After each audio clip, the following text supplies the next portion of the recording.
Then we went and saw the rinks. Nice. Right afterwards, 1932 and 1980. Both the rinks are still there. And those rinks are like museums now, you were saying? Yeah, you can walk right in. It doesn't cost you a dime. You go in, I think, the 1932 rink. That's lucky if it holds 300, 400 people. Wow. The 1980 rink, a lot more. Probably, I don't know, 2,000. So when you walk in, there's like a big like history of what happened? Oh, yeah, all over the walls. Nice. Everywhere. You can see. Bunch of memorabilia all over the walls and all that stuff? Yep. Old hockey pads and hockey sticks. Yeah, pucks. people were notable people in Lake Placid area all over the place. And, Yeah. Hockey Hall of Fame. Nice, a lot nice of stuff. And that's where you're from, right, Troy? You're from that area? Oh, I had never been to Lake Placid in my life. It's over 4 hours away from where I live. Oh, okay, but you're from Syracuse. You're upstate New York. Syracuse, yeah. And how far is that from? You said 4 hours away from Syracuse. Yeah, we went all over the state. I went to the Catskills. We went to the Finger Lakes and did wine. We did the Thousand Islands of Canada. We did a lot of driving. So. And where did you actually propose? I want to picture this in my mind because this is very this is very romantic. I know Lauren's listening, so this is her time. This is your time. It was pouring. Take your time. Take your time. Take your time. It was pouring rain. It blew. Oh, that's even better, right? Well, I had other plans. You do that kiss in the rain. I had other plans to do it elsewhere, and the rain kind of screwed me over, so I had to do it on the balcony of our hotel room that was overlooking, the bottom of Whiteface Mountain up there. So. Did you actually get on your knees? Knee. Not two. You never get on your knees. Oh, yeah, I'm sorry. Did you actually get on your knee? You get on your knees for a blowjob. You get on one knee for a proposal. I got on my knees. I proposed to my wife naked. No way. Yeah, we were about to get it on, and all of a sudden I just got down on my knee and proposed. Before you had sex? Yeah. And then how was the sex after that? Oh, my God. It was perfect. But it's a beautiful thing. It's a beautiful thing. I congratulate you, Troy. I think... Game over, Troy. And I know you'll get there. You'll get there one day, Diego Garcia, producer of the Sports Head Show. No, I don't want to. And again... He's too young. I've gone on record and said... I'm 23. It's too young. But I'm saying it'll come. When did you get married, John? I got married late, man. I got married...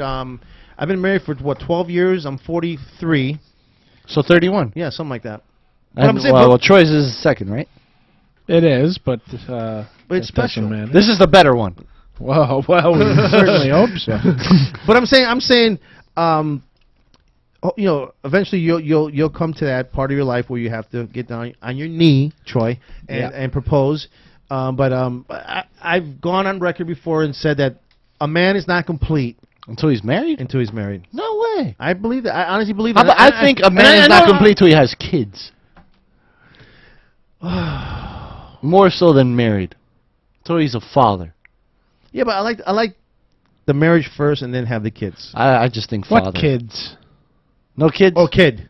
No kids. No kids for you? Come on, man. I don't know. No, come on. Don't mess up. Can't predict the future. But I'm saying it's because I hate. I wouldn't say I hate because hate's a very strong word. Is when guys, I'm gonna be a bachelor for the rest of my life. Oh no, I don't believe in that. I'm gonna be a bachelor. I don't want anybody telling me what to do. I'm gonna do whatever I want to do. For the rest I of my like life. the idea of being with one person. I don't like the idea of marriage. There's I would say 90%. That'll change. Gate locked. I'll wait. He said gate locked. I'll go get him. Go get Johnny Pallet. Like I said before, a man is not complete until until he gets married and then has kids. You don't need kids. I know a lot of people are married. Don't you want the not hall, just about me? Don't you want the hall name? Don't you general. want the hall name to be? It already to is. live for the rest. The other side of my family said too many kids. Do you have brothers? Well, too many is bad. But do you have a brother? Yeah, 2 brothers. They'll never. And be they have married. kids? Oh no, so you're they have no chance. So exactly, you need the. Nah, my cousin already did the deed. He's got 4 of them. No, but it's not the same. It is the same. It's not the the whole same. name. It's not the same. You want the whole name is your carried. family, your direct family. You, I don't know if you have any sisters, but you and your 2 brothers to come out, especially you, to be an example of the Hall family. Look, you came up with the draft board. You came up with you're the college football expert. It's the best accomplishment I've had in the last 30 years. I was looking at that old show because I was sending out demos to a bunch of radio stations in the area, and I was watching that show that we had there when you did the freaking. It was great, man. I think it was great because all that was on the screen was just the board. Yeah, the whole time was the board. And you see a finger like pointing up and down. Yeah. But it was great. And again, I truly. You gotta open the door for him. No.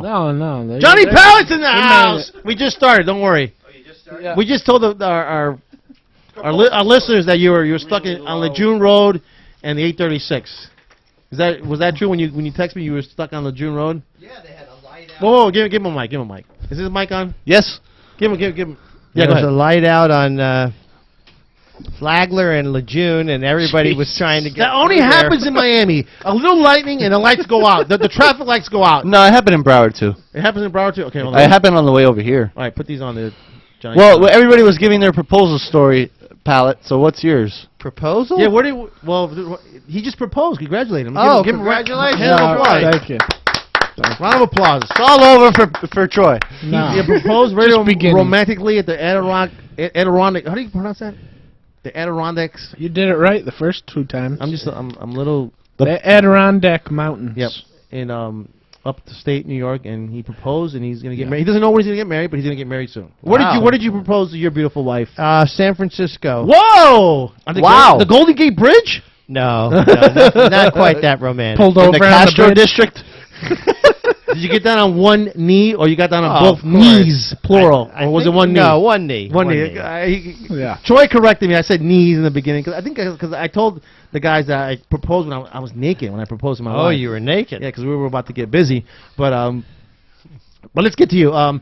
You got down on one knee and you proposed, and it was a good thing, right? Oh yeah. It was a good move on my part. Great. After being a bachelor my whole life. There you go. And you said in San Francisco, where exactly? At home? I mean, at a hotel? Yeah, at a hotel. Nice. I mean, I was going to. We were in Oregon at a waterfall, which the name of it escapes me, but Oh, chickened out. you better remember that because she's going to ask you that. A couple years down the Yeah. road, she's going to say, "Where did you propose to me, John?" it was some Indian name, so I'll have to Chief Running look Lake. that up, something like that. Speaking of Indian names, it's discriminatory. You're a Redskins fan. I all wanted to discriminatory. talk to you about that. Well, how do you feel about that? That there's a big discussion, or it's even go on the court about this Redskins name. Makes me sick to my stomach. Of course, it's all political. I think it's a big political agenda that. I heard Herman Cain today earlier saying that it's just a big old. They need a couple with 999 names. Why all of a sudden now somebody wants to change the name? The Redskins name's been Ah. around for how many years? I Troy? heard some lady called up a radio show and said she was pissed that the Miami was called the Hurricanes because hurricanes have caused so many problems. That was Linda Robinson. Remember? Linda Robinson wrote that 22 way. years Are ago. you serious? Very serious. Yeah. Wrote that in the Herald after the Hurricane Andrew. She's like, they should change the name. Yeah, that lady belongs in a mental institution. She just, like I said earlier, like 2 weeks ago when I said the Miami Herald cursed South Florida because they came out with a big on the front page. I think it was like 3 weeks ago. They said, "Oh, we haven't had a hurricane in 8 years, like a major hurricane here in South Florida, or a major storm in 8 years." I go, "Oh, It's coming. You just cursed us. You just cursed Yep, us. Just it's like coming. just like in baseball, right? When you call your buddy up, hey, guess what? Kershaw's pitching a no hitter. Oh, you You don't call your buddy. Exactly. You don't call your buddy. You watch the game. You stay quiet. And you tell Henry Ramirez he's an asshole because Yeah. he costed him the perfect game. Exactly. So that's exactly what this. I don't know who wrote the article in the Herald where they're saying, "Oh, we haven't had a major hurricane in 8 years here. Be careful. This might be the year." I'm like, I feel like calling up the editor. Well, it's not Jorge Rojas because he's the editor What of the happened? sports What page. happened? What happened? Last week you had a real paper. This week you come back with this thing. At Jada Cole's you had the Sun Sentinel. Oh, I did. Yeah. And this week you come in with that thing. You can't. Come on, man. We got to support the Herald, man. Eh. We live here in the 305. Support it. We spend the whole show bashing it. Yeah. Exactly. Johnny, you support the Herald, right? You're a Herald subscriber, aren't you? Right. So, Well, that's because they don't deliver the Sentinel to us. well, I started getting into the Sentinel. I like the Sentinel. Huh? I like the Sentinel. Yeah, a lot. their sports page is pretty good. Sports Yes, it page is. pretty good. Yes, it What's is. the cost of these papers down here? The daily, $1.07 to get the Herald. What? A and day? during the It week. used to be 35 cents. During the week? Yeah. If you've ever been to What the hell does it cost on Sundays? a lot more. It's got to be like 3. Well, I get the Sunday paper delivered to me right in front of my. That is expensive. Front door. $1. $1.07. If you ever been to Tampa, St. Pete area, if you're in Tampa and you want the St. Pete paper, it's $0.25. If you're in St. Pete and you want the Tampa paper, it's $0.25. This used to If be- you're at home, it's 50 cents. This used to be 37 cents. That's it. I remember when 2 it used years to- ago, it was 37 cents. 37 cents? I remember when it used to cost 35 cents. Yep. And we sound like old men. And Sunday paper was always $1. The Post, if you want to get the Post here, That's expensive. The New York Post I'm talking about, it's like $2. That makes sense.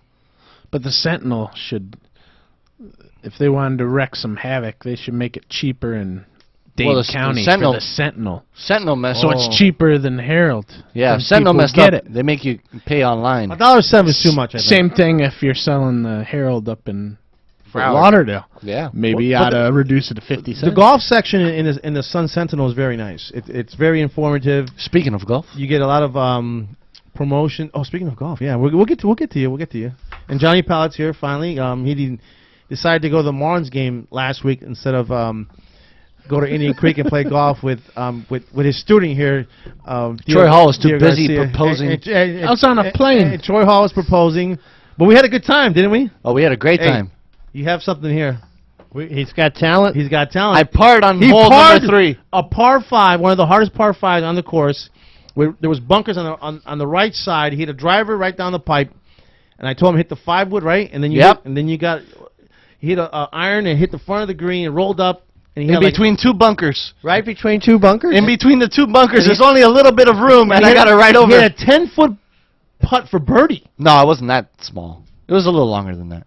It was about a 20-footer. No, it was It probably was pretty far. all right, within 20 feet, Right. and he, I barely missed and he it. barely missed, and then he And knocked then I it for parred it. par. And I was telling him the first time I started playing, it took me about almost a year to get a par.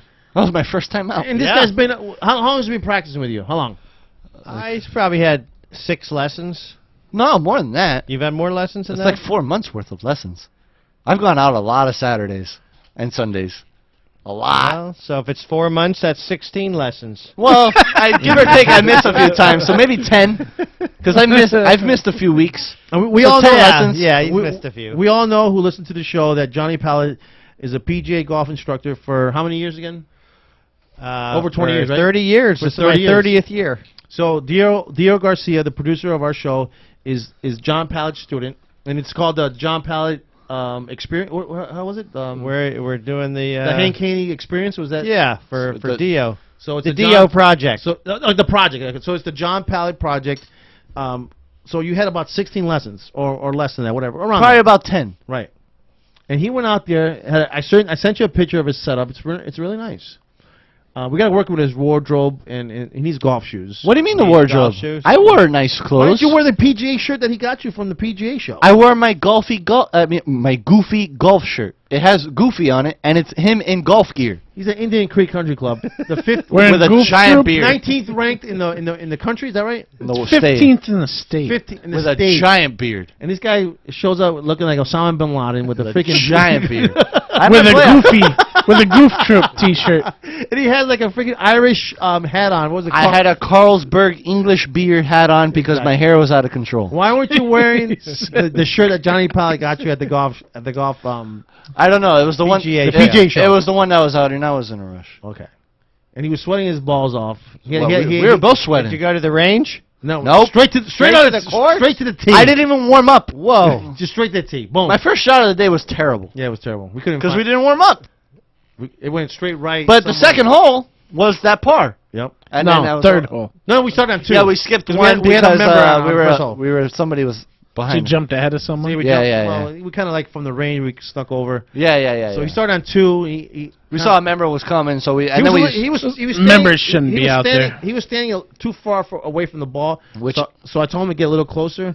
From then on, he was boom. He was right. And then he parred number 3, and Troy could attest to this. Hole number 3, a par 5 it's a pretty It's a tough hole. difficult hole. Yeah. Very difficult. Can you remember in hole number 3? Yeah. It's a Said par he 5. ran it right up the Ran it right up the finger gut. between the bunkers. Ran What's it right that? up there onto the green. It It was like a stayed. 2-yard finger. It was like a borderline skull, and it hit the front of the green, and it rolled up onto the green. I'm like, oh man, I hope it's not over the green in the back. We walk up, it's like 20 feet from the from the pin. I did pretty well. He did. He has. And you guys did 9 holes? 11. 11 holes. And I want to congratulate you because you've done a good job with him. His basics are very good. I checked my knuckles. His a lot. His grip is good. His stance is good. Out of the bunkers, he was good. You know. Yeah. I had a few tough ones. He probably needs to open the face up a little bit more because it was kind of like this, but he needs to open it up a little bit. Well, no, if I open it up where's the camera at? If I open it up too much, he knows what happens. Yeah. It goes way right.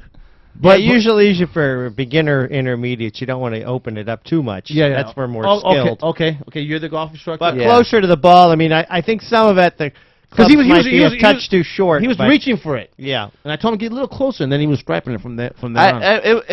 I worked out. You know, small adjustments, but I thought it was a fun day. If I were to represented himself well. Oh, very well. If I were to give him a grade, I would give him B-. B minus? Because he had a lot of good shots. There's a few in there. He was like, "Whoa!" His flops, the flop 5-wood. He has them down pretty. His best club is the 5-wood. 5-wood. Yeah. And then the 56-degree sandwich, he pops it up right in the air and puts it on the green. Nice. And his putting is decent. Putting is very good. He needs to usually. probably work on his irons, mid irons. Yeah, that the short game was. I couldn't club him. Yeah. Well, I mean, that's tough for a... I went off the whites though. 4-month we should player. say that. So now that we're all here, and I was telling before you got here, Johnny, that we haven't been together for about A month. a month. So now the sports heads are here, and that's a round of applause. Yeah. We're all here. World Cup, baby. Where can we? When can we get together and have a round of golf? Us four. I know you got a lot. You know you're busy. You got a lot of golf lessons. You got down for next you got Saturday. You got the Senior U.S. Open coming up in Right. in a couple weeks. So we can No, organize this Monday. this Monday. Yeah, it's this Monday. Whoa. All right. So we can't play. So this I'll Monday. give you a I'm going- first-hand account of Mike Gray. There you go. I'm going to be away. First of all, there's no show next week, guys. No show next week. Okay. Okay. 'Cause I'm going to be on vacation. I'm going to Marco Island. Nice. And Troy Hawes it's a nice family place, right, Troy? Oh, Yeah. I You love been there it. before? Oh yeah. You staying at the Marriott? I have no idea where we're staying at. If you're staying at the Marriott or the Ramada, I think it is. Marriott's great for the kids. Yeah, They Marriott's have a kids great. pool and then an They have a adult nice pool. sandcastle they change all the time. I'm gonna put you on the spot Yeah. right now, pal, because I know I signed you some homework to get some information on what's going on in Dolphin camp. Right. But every time I say it's time for an update, it's going to go to you. So we need an update on all 3 games in the World Cup. You probably could write that The down. World Cup? Yep. World Cup's over. Yeah, All but I'm the- saying we're gonna do an update. Just give us the scores of the game, and then give us a score of the Marlins game. So you could probably write down the names. I can give you all the World Cup games Yeah, right but- now but without this- looking it But up. this is Johnny Pallett's. The Marlin game, he's got covered because it's Heaney's Marlins first game, start yeah. today. He needs first start. I'm gonna get to that. We had a rough start. Well, not a rough start. We had a different start today because not everybody, but Johnny Pallett was a little late because of the traffic. But we're gonna go to commercial. It's 8:24 on SoulFlowRadio.com. We got a lot of things going on. We got the Marlins versus the Mets. Heaney's first start, and they're saying they're already comparing this guy to Tom Glavine. Is this fair to compare Andrew Heaney to Tom Glavine? The Herald was already. What can we compare the guy to Tom Glavine? Stop. I'm like- Well, Wheeler's pitching for the Mets. He's 2-7 with a 4.3 That's a kid who's really good. ERA. Kershaw threw a no-hitter, and we heard that at the beginning of the show. We also got some World Cup, Dolphins mini camp, and in the second hour of the show, we're gonna talk specifically with Troy Hall. He's gonna give us an update of what's going on in the soccer World Cup. We were just down at Mickey Burns, and we were watching Japan and Greece. And what was that? Well, I can leave that. I leave that for Johnny Pal. He's the update man. And some other news. Embiid, we were talking about earlier. Joel Embiid. Yeah, he's looks like a broken foot. Maybe we're not sure what's going on. I thought no. Julius Randle has the broken foot. Joel Embiid looks very healthy. No, Joel no, Embiid today. Broke his foot. Broke his foot, dude. It's got a What? it's a fracture. A stress fracture? Yeah, In the his heel? foot, in his foot. Wow. Stress fracture. I in knew his about foot. Joel. I knew about Julius Randle having a problem with his foot. No, but Embiid came out today. saying That's that today. Yeah. Wow. That's terrible. So we'll get to that later. And also, I got good news for the Heat fans. Don't take Pat that. Riley. Oh my God, he's going. According to SI.com, Joel Embiid's going to have surgery on his foot. Oh, jeez. Oh yeah, don't take that guy. Oh no. Wiggins should be the first pick. Wow. A source familiar with the Cavaliers' thinking says the Cavaliers are leaning strongly towards Embiid, who has impressive workout. Embiid's back has not been an issue. Yeah, he had an issue with So his he- back. Now it's his foot. Right. So everything's been fine, but apparently he's going to have Wow, he's going to have foot surgery. He sustained a stress fracture in the navicular bone of his right foot. Thing is, he's had injuries the whole college career. Yeah. Which existed, 2 years? It's those big guys you got to be really worried about. So Heat fans have something forward to look to because Joel Embiid might fall to 26. Well, Riley had Pat Riley came on the mic today. He had a press conference and he sounded very, very convincing. Those who love the Heat and that the Heat are going to be okay, and we'll talk about that later on, and we're also going to talk about the big three, what they're going to do. James, Bosh, and D Wade. See what they're doing. I think, in my opinion, I think James stays. I don't know about the rest of the guys, so we'll get to that later. Wait. So it's update time. Johnny Pallett, give us an update, and then we'll go to break. All right. Starting with the World Cup. World Cup, Uruguay 2, England 1, Colombia 2, Ivory Coast 1, Japan and Greece nothing. And then we got the Marlins. Let's see here. At the end of 3, Mets 1, Marlins nothing. Debut of Andrew Haney. David Wright hit a home run in the first inning. Whoa! Took him deep. David Wright. If you give up a home run to David Wright, you're doing okay. Because Yeah, that's one of the best. The third dead basemen. center. Yeah, one of the best. One of the best. Doesn't say third how many basemen. feet yet, though. Is Stanton playing? Yes or no? Stanton is playing. Okay, yes. good. All right, so Stanton's playing, even though he did hurt his He had a wrist contusion. right when he swung at one of the pitches. No, it wasn't a swing. It was on the catch. In the first, he went off the wall, off the Coughlin. The Herald said that he heard it during the swing here. I'm gonna read. The Herald's mistaken. Yeah, he went off the wall. Okay. The Herald- I'm not saying you're. I'm not. The Herald's never wrong. I'm not saying you're wrong, but I'm gonna tell you what. It got progressively worse. It said it right there. Yeah, I know.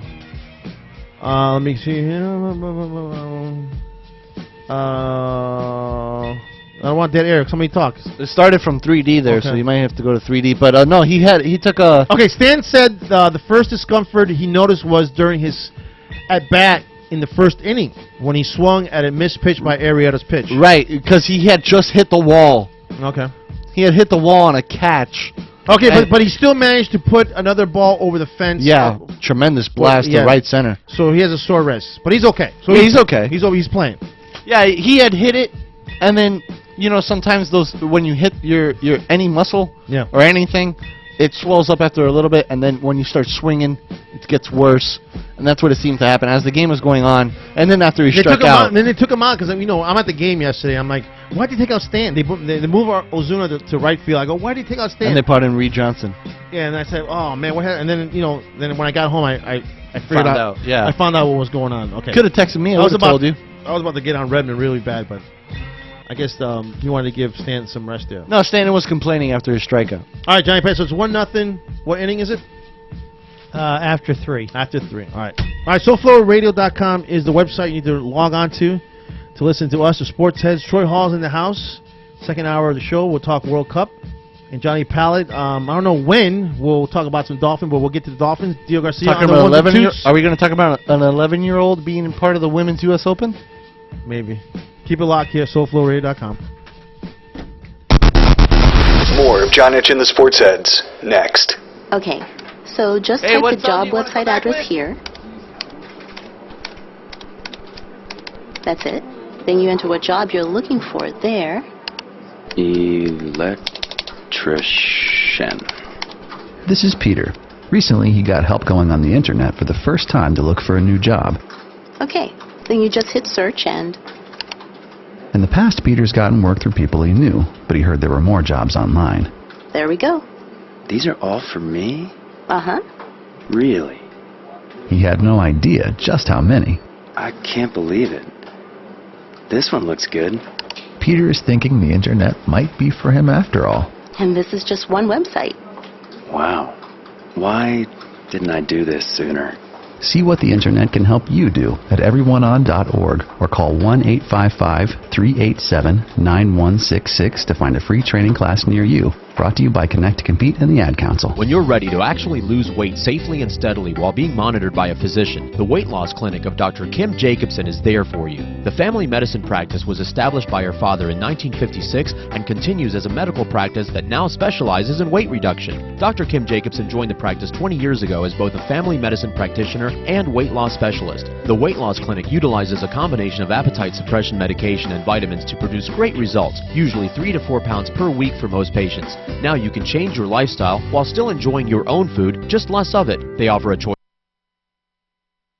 of 2, 3, or 4-week plans. So whether you just need to lose a few pounds or a lot, the Weight Loss Clinic of Dr. Kim Jacobson can help you. They're located at 5454 Northeast 4th Avenue in Miami, just 2 blocks west of 54th Street and Biscayne Boulevard. Call them at 305-751-0091. They'll be happy to answer any and all of your questions. That's 305-751-0091. Get started on a beautiful new body today with Dr. Kim Jacobson and the Weight Loss Clinic.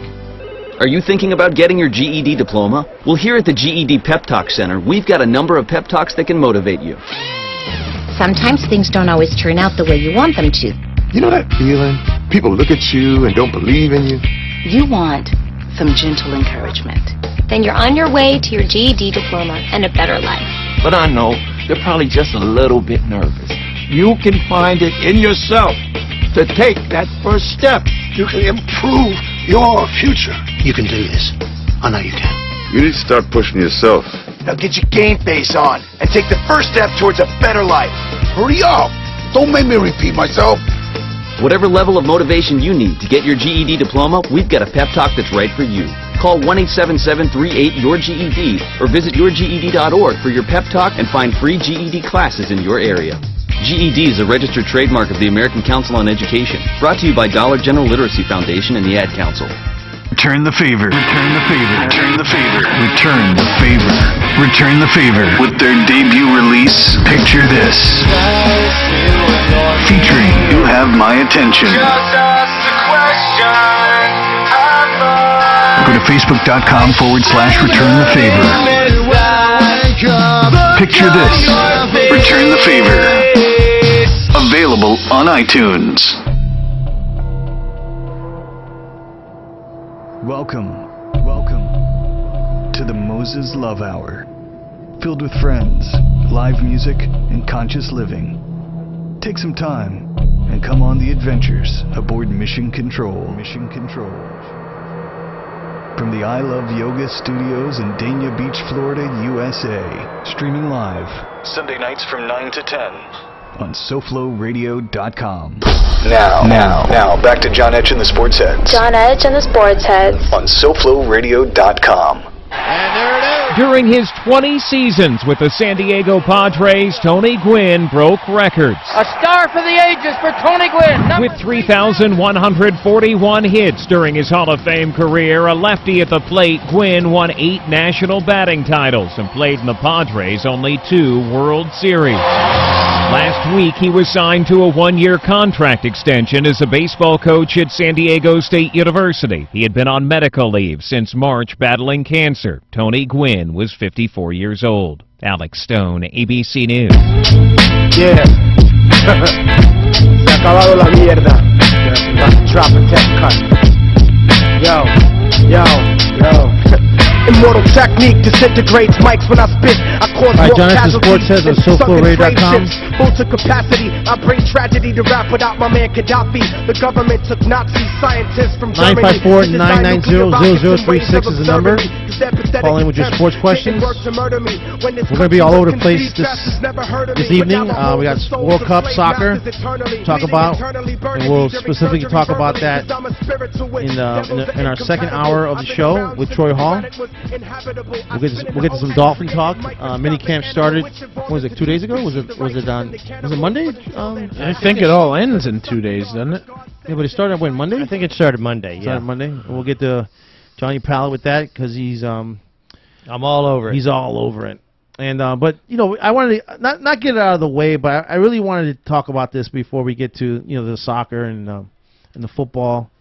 And I know those are the top things that are going on in the sports world. Even though the true baseball fans are still alive, they're still there, And even though soccer is like now that it's the World Cup, it's getting a real high rating. It's getting their ratings are higher than it was higher than the U.S. Open in golf. It was higher than baseball. It was higher than the Stanley Cup. So the World Cup has it going on. DL, you're a big soccer guy, and so is Troy Hall. And what do you guys think about soccer? In a couple, I wouldn't even say a couple years. Soccer's here. It's here in America, man. It's ready to rock and roll, man. Ratings have been higher than ever. The ratings for that U.S. Ghana game were the highest that it's ever been. Yeah. I think over 1 million people were watching the USA Ghana. I think it was more than that, actually. 12 million people for USA Ghana. Something like that. Wow. I was very, very happy to hear that. I'm really glad that soccer or football is striving in America. It's the world sport, and it's only a matter of time before it becomes maybe, we say 5 major sports in America, and we include soccer in that mix. And if that's the case, maybe we can get some of these top athletes to start participating. To play here in the U.S.? Yeah, Wow. to start participating in the world sport. Because honestly, I think that's all the U.S. is missing. There's certain spots where you see that But we get all the leftovers, right? We get like an old Beckham. We get well, no, but I mean the national team. Yeah. Because, the national team. Right. Where you see like everybody else, in Spain or in every country that's in the World Cup, their best athletes right now. Yeah. That's where they are. They're in the World Cup. We can't say that here in the U.S. Our best athletes are in the NFL or in the NBA. Yeah. I wouldn't even say in Major League Baseball, but those two sports dominate our top athletes. Yeah. Now, if you get some, crazy freak like a LeBron James type athlete and start putting them in soccer, it'll change the game because the U.S. produces some of the best athletes in the world, and we see that in the Olympics and all sorts of events. And, you definitely see that in basketball and football, and it's only a matter of time before those guys, like if DeMarcus Beasley was getting, when he was young, people were like, dude, you're black. What the hell are you doing playing soccer? He's like, I like soccer. I'm a soccer player. Yeah. Before we get guys like that, or like a Clint Dempsey who came up, in Texas playing with Mexican kids, be like, this is the sport I want to play. When we start getting those type of guys, the U.S. is going to be scary, and the popularity of it is immense. And anybody who says, oh, you don't make money playing soccer, ask that to Lionel Messi or Cristiano Ronaldo, because the U.S. is perfectly capable of producing an athlete like those two. But the leagues need to get better. Well, here in the US. but bottom line is the money is overseas. Yeah. There's That's for sure. Our starting center back doesn't even make $100,000 for Kansas City, Matt Bessler. Right. And he's defending a guy, what was his name? Gian from Ghana. Oh, yeah. He made 50 times what our center back made. Yeah. He makes $5 million a year. Well, getting back to the baseball, gentlemen, we'll get back to the soccer. And like I said, in our second hour of the show, those who are true baseball fans, we lost a great one, and you guys already know we lost Tony Gwynn a couple of days ago. 54 years old, died of cancer, and the stories are coming out where he was a tobacco user, and I guess, are we sure that was the cause of the cancer? Because he did have mouth cancer, and I think in the right side of his jaw, and we could pinpoint it that it was the cause of the cancer was the tobacco, and I could go back, and Johnny could go back, and Troy could go back. We could all go back, in those days of the 70s and 80s where it seemed like every single baseball player used tobacco, right? That was like, I remember when I was a kid, I used to stick so much 20 pieces of bazooka gum in my mouth just to emulate or pretend like I was one of those baseball players of those days. And I remember Tony Gwynn, having a big chew in his mouth all the time. Yeah, all the time, and it was just sad. And I text one of my boys in Chicago. If for some reason, I guess because we're getting older, when stories like this come out, I get very sentimental. I get sad, and I almost came down to tears because this was the guy that I used to watch a lot. A National League guy. I'm a National League guy because I grew up a Chicago Cubs fan, And I remember Tony Gwynn very, vividly. I remember him. I used to have his baseball card. I used to collect, baseball cards. I used to have everybody's baseball card. And I remember Tony Gwynn so much, a great hitter. I'm gonna go down the list here of his stats. Played 20 years with the Padres, 8 batting titles. He had 3,141 hits. His career average was 338. For somebody to hit 338 for career, you had to be a real good baseball player. He played in 2 World Series, 15-time All-Star. There was 1 year when he was hitting 394 deal, and it was in '94. And he finished 7th in MVP voting. Right, but that year was the year that they were saying that this could be the year that he could hit for 400, and the strike happened. And out of all these stats I just pointed out, gentlemen, 20 years with the Padres, 8 batting titles, over 3,000 hits, 338 career average hitter, 2 World Series, 15-time All-Star. The most impressive, to me, and this is just my opinion, the most impressive stat that I've written down is that in 20 years, guess how many times he struck out? Can somebody just give me a number? Well, I know his career high in strikeouts for a season was 40, which is stupid. That doesn't make any sense. I don't know what his total strikeouts were, but when you tell me the most you struck out in one season is only 40 times, what is that? And he faced Maddox. I don't know how many times. I think 100 and something at plate appearance against Maddox. Guess how many strikeouts he had against Maddox? None. Maddox never struck him out. Well, he's out of his 20 years that he played in the major leagues, Johnny Pallett, 423 times. That makes no sense. That's 20 years playing. There's guys that strike out 400 times in 2 seasons. In 2 seasons, 3 seasons. You know what I'm saying? I don't know how many times. And we love Giancarlo Stanton down here. How many times? He strikes out a lot. He strikes out a lot, right? Yeah, he strikes out a lot. It's unbelievable. Name another guy that's a very popular hitter nowadays here that strikes out a lot. That's a good player. Pujols doesn't strike out a lot, right? No, not really. But I mean, it's not. Prince Fielder, Miguel Cabrera. He doesn't strike out a lot either.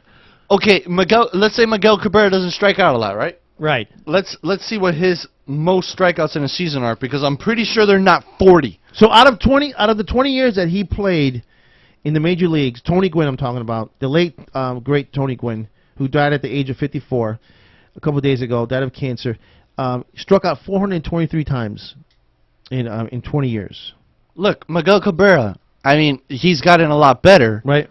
But the most strikeouts he had in a season was 148 with the Marlins. Jeez.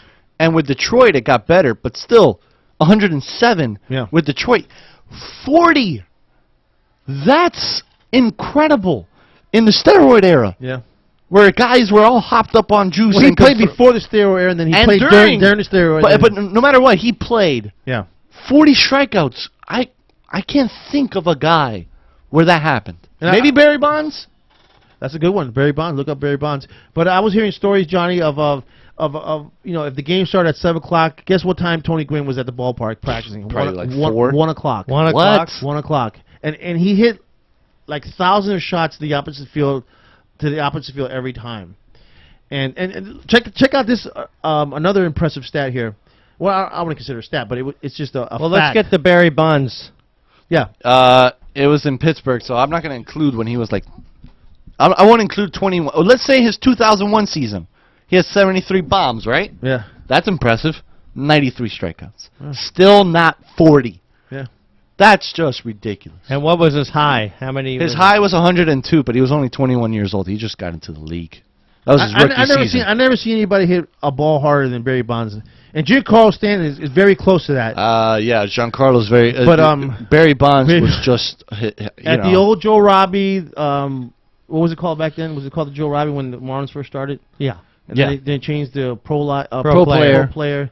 I came early specifically to see Barry Bonds hit during batting practice. I never seen anybody hit line drives like the way Barry Bonds did. Barry Bonds was... And that was the shortest swing ever. Yeah. But check this out. There's another fact about Tony Gwynn. He used one bat, just one bat, the whole year. Never broke his bat. The whole year. One year, I can't remember what year it was, he used one bat. That's impressive. You know Incredible. why? That's a great bat. I don't know why. I don't know why, but they were saying that the reason why, because he always hit the ball in the sweet spot of the bat. Yeah. And never broke his bat. I mean, that's impressive, but I mean, even wood eventually goes out. Use one bat, man. That's the whole year. One, whoever manufactured that bat needs to get credit, and two. But they're saying because he was such a pure hitter that the guy always hit the baseball at the sweet, just like in golf. You always hit the sweet spot of the golf club. But I mean, it's still wood at the end of the day. Yeah, but I mean, you can hit in the sweet spot all you like. All it takes is one bad swing for the bat to break, which he never did. He never had a bad swing. So one, he never had a bad swing that whole season, and two, whoever manufactured that bat deserves some credit too. Yeah, Johnny Pallet, Tony Gwynn. What's the first thing that comes to your mind when I say Tony Gwynn? Well, just consistent, Yep. and it just seemed to. It was. I don't think he had a whole lot of home runs in his career, No. even doubles or triples, but he just seemed to get the bat on the ball and put it in play, and obviously 338 lifetime batting average. I mean, he just very tough to keep him off the bases. Yeah. Now, we lost Bob Welch a couple weeks ago, or a week and a half ago, and Bob Welch, he pitched for the A's, and he also pitched for the Dodgers. And I remember Bob Welch because in 1978, I remember this game where he. I think it has to be one of the greatest at-bats in the history of the game where Reggie Jackson fouled off like 21 pitches, Johnny Pallet, before he struck out, before Bob Welch struck him out. And we lost Bob Welch. Now we lose Tony Gwynn. And like I said before, I get very sentimental when these are the guys that I grew up watching and just I get kind of sentimental because it's like I said, baseball is my favorite sport, and when I hear guys like Tony Gwynn and just guys passing away like that, especially Tony, 54 years old, man. Yeah, it's that chewing tobacco. Yeah. It'll get you.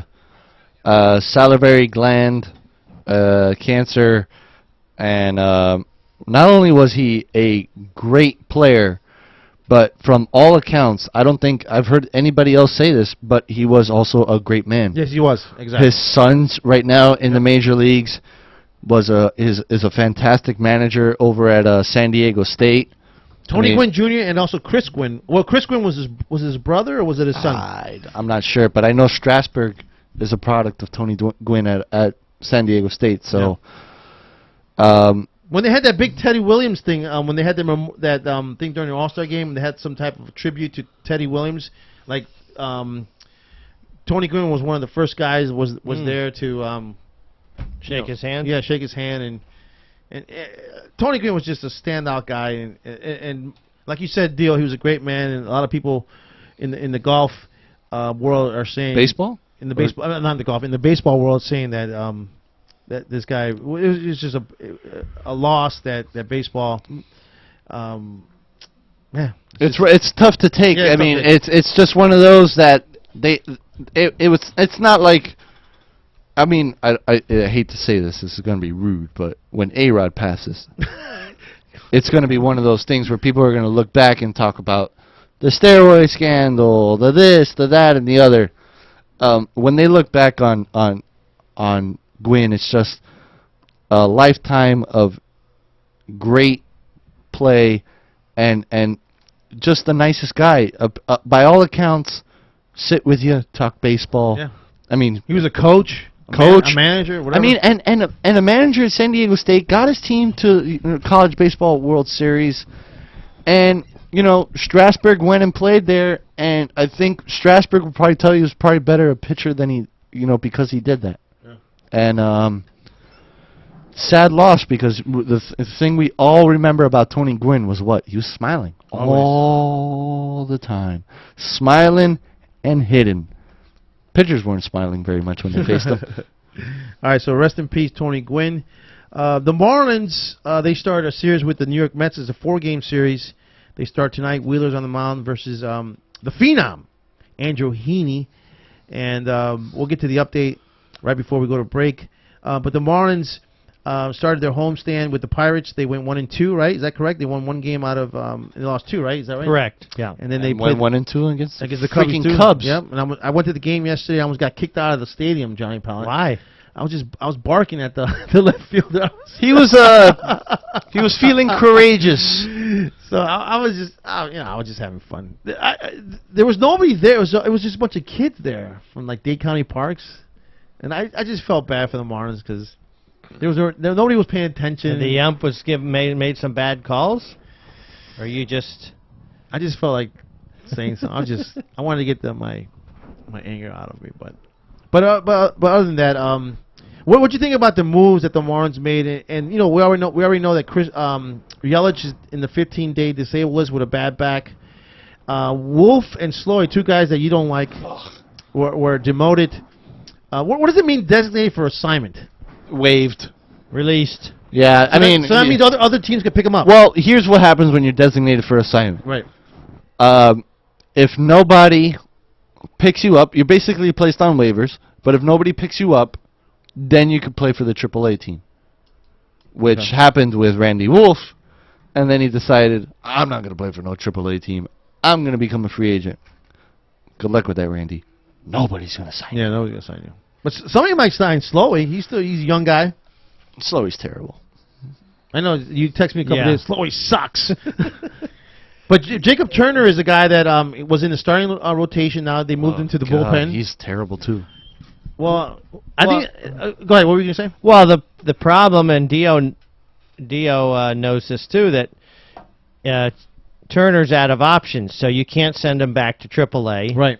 So, and since I believe he's 23. Dio says 22, I think he's 23. But and I guess he has potential. I think he's throwing this fastball 94 miles an hour, but you're right. If they don't keep him on the big club, 23. Then somebody can pick him up. So I think the Marlins are scared to let go of this guy because they think that he has potential. Yeah. Young. Yeah, I mean, I think they see some potential there. They see something. Now, whether or not they've got the right kind of guys there that can develop them, I think that's always been a question mark with the Marlins and the whole organization. Do they? Right. I mean, they let Matt Dominguez go, or they traded Carlos Lee for Matt Dominguez, and Dominguez is a 20 home run hitter. I think the last 2 seasons. So the problem with Matt and Dominguez, they pretty much had given up on it because he was hitting 220 in the minors for several seasons, and they couldn't get anything out of him. So I mean, obviously Houston saw something and got to him. I don't know what he's hitting this year, but last year I know he had over 20 home runs, and I think. Speaking of somebody who's tearing up right now, Dietrich is tearing up in the minors right now. 6 I homers. mean, Dietrich just can't field, though. That's his problem. I think Redmond lied in the article that I read in the paper, and we talked about this last week, Johnny, that saying that Redmond came up to Dietrich and said, one thing you need to learn here, son, in the major leagues, that you need to learn how to field, not just hit. Okay, I understand that. But it's true. It's true, but I'm saying. Even though Echeverria's batting, I think his average is now 264 or something like that. This guy wasn't hitting anything, and he was a great fielder. But he's probably getting paid a little higher than Dietrich. But not much. So he shouldn't say something like that. I think he kind of, I don't know. In my opinion, he kind of said that. Yeah. Well, Dietrich did have 9 errors, so right. Yeah. I mean, Echeverria's hitting 276. That's not bad. That's not bad. I think but he was horrible like 2 months ago, a month and a half ago. He couldn't hit it out of a white paper bag. Echeverria? Yeah. Well, I'm sorry. Go ahead. Well, I mean, I guess he had a slow start last year and had a I think great a good 50 game stretch where he was hitting the ball. I think he finished under 250, but I think Furcala signed, if I'm not mistaken, for 2 years. So I don't know what they'll do next year. I mean, I haven't really been that impressed with him. He had 2 RBIs, I think, in one game against the Cubs, but he's 0 for 2 tonight, and he's hitting 185, and I don't know why you'd want to. I mean, I think Dietrich is ready for the majors, and he's a liability playing defense, and I guess they got to play for a call. They're paying him $3.5 million. What happened to Yelich? Bad back. Oh. Yeah, but I don't even. I guess they got to keep him around for next year. But I think Dietrich should be the starting second baseman. You got some pop there, and I think he'll improve the more he Solano? plays. They demoted him to New Orleans. Well, Solano, he's not giving you much as a pinch hitter, and I think he's got an okay glove. I don't think he's got a decent glove. I don't think he was hitting 250 though. I mean, he had limited at bats, but I don't think you're getting that much, and I don't think he's that great of a defensive player either. I mean, he played extensively last year, and but it's true what you said, John. They got Furcal. They're paying him this much money. They got to play him. They got to play him. They have to play him. And Solano and Dietrich, they just got to deal with the consequences. You know, that's just the way it is. That's it. Yeah, You're that's right. the way it is. You're right. So, I mean, I think the Marlins are counting on their young pitching, and that's why they got rid of Wolf and Slowey. And I mean, they're looking for bullpen help. They get Kevin Gregg in here. I don't think he's gonna. And Brad Penny. And Brad Penny, yeah. Brad Penny's back in the. So, well, he's not back in the rotation yet, but he's. Well, Kevin Gregg, I don't know. I think they're desperate there, and I don't know why. I guess I'd be surprised if he lasted 3 weeks, but at least they brought up Heaney, and he pitched well tonight. They cut him off at 91 pitches, but he six innings and only gave up 4 hits. And they're already in the 6th inning, Johnny? Yeah, it's a fast-moving game. The Marlins only have 2 hits, and they're in the top of the 7th already. So wow, Zach Wheeler's got a 2-hitter going. But I think at least the Marlins, I think, with most of their moves, they are in the thick of the wild card, and they look like they are trying to give their best effort to get a wild card for this season. Win the division, man. They're only 1.5 games back, John. Yeah, they could win the division. I mean, starting pitching has faltered a bit with Kohler and Evaldi. But their record against the Nationals and Braves is terrible. You got to beat those teams to win the division. Yeah, well, I think they do have enough to at least be wild card team. Wild card. I don't think they're going to win the division, but that Morris they picked up from Pittsburgh seems to be. I don't think he's had a bad game with the Marlins, and that has really helped the bullpen. So I think some of the moves are working out, and I think they have a chance. I think they're forced in a way because of the injuries and because of players not playing up to their abilities. Like for example, like bringing up Desclafini and bringing up Heaney. We already know Jose Fernandez went down with the injury. Jacob Turner is not turning out to the pitcher that we want him to be. These guys were forced to come up to the majors. Jake Marisnick and also Justin Bour were called up too. And I'm worried a little bit because of the inexperience, but then again, the Marlins are forced to bring these guys up because of the injuries and because of of these players not playing up to their abilities. So is it? I don't want to say it's too early, but they're just forced to bring these guys up, right, Johnny? That's just the way it is, right? That's just the cards that were dealt to the Marlins right now, and Redmond has made, and not only Redmond, but I'm sure Hill and the rest of the guys in the organization are forced to move these guys up that have no experience. Well, Jason, we already know Jake Marisnick played last year a little bit in the majors. Justin Bour just got called up.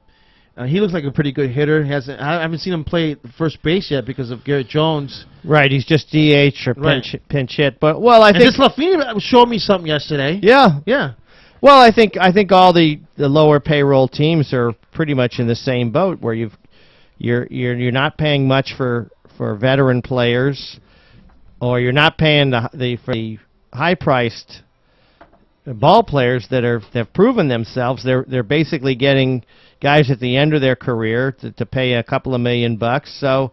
So when they don't pan out, then they've got to go with their young talent, and some of the guys aren't ready, and some of the guys maybe aren't good enough. So it's going to be tough for the Marlins, I think, to really be they have a chance at a wild card, but it's going to be tough. I mean, because injuries are always going to be part of the baseball, and I think that's where your depth in your minor league system really shows up, and especially with the Marlins, because you're not getting much out of your free agent signings. So if those guys, I mean, Casey McGee has panned out. I mean, that was a great move. So you got to give kudos to Mike Hill, but after you killed him in the beginning of the season, yeah. Well, he's now. I mean, he's been tremendous. I mean, it's odd though. He's only one home run, and he's leading the major league in singles. But not only leading the league in singles, he's our cleanup hitter deal, and he's batting fourth with only one home run. Yeah, it's hard to imagine, but I think you look at Saltalamacchia. He's back. I mean, he's back, but he hasn't really been that great at throwing runners out. That's another guy that they're forced to put him in there because how much they're paying him. And Real Muto and Mathis are showing, in my opinion, they're showing more. I guess they're showing something better than that's when you don't have. Saltalamacchia had a bad May, man. When you don't have the talent in the minor league system, you've got to overpay for free agency, and that's the Marlins haven't had a good catcher in their minor league system in years, and maybe not since Charles Johnson. So you got to go with a John Buck and take a chance, and that was a disaster. And it looks like Saltalamacchia. It started off pretty hot, but he's been mediocre, especially at $7 million a year. So I think Real Muto and Mathis are better than. I hate to say it. I don't know about hitting wise, but defensively, Mathis is a very. And I've heard, reading articles that I think Henderson Alvarez said that he'd rather have Mathis behind the plate than Saltalamacchia. Calls a better game. Well, Mathis is known by that, but the problem with Mathis is you're lucky. Yeah, he can't hit, and he can't catch anyone stealing. His arm is terrible. So that's where you've got to. Real Muto have shown me. He's shown me. I like him a lot. Yeah. I like him. Well, you're not going to be able to bring him up for probably not till 2016 because you got to keep Saltalamacchia at least 2 years unless you can trade him. But maybe somebody would take him at that price tag, or you trade him and you pay half of his salary. Maybe that's in the works for next year. But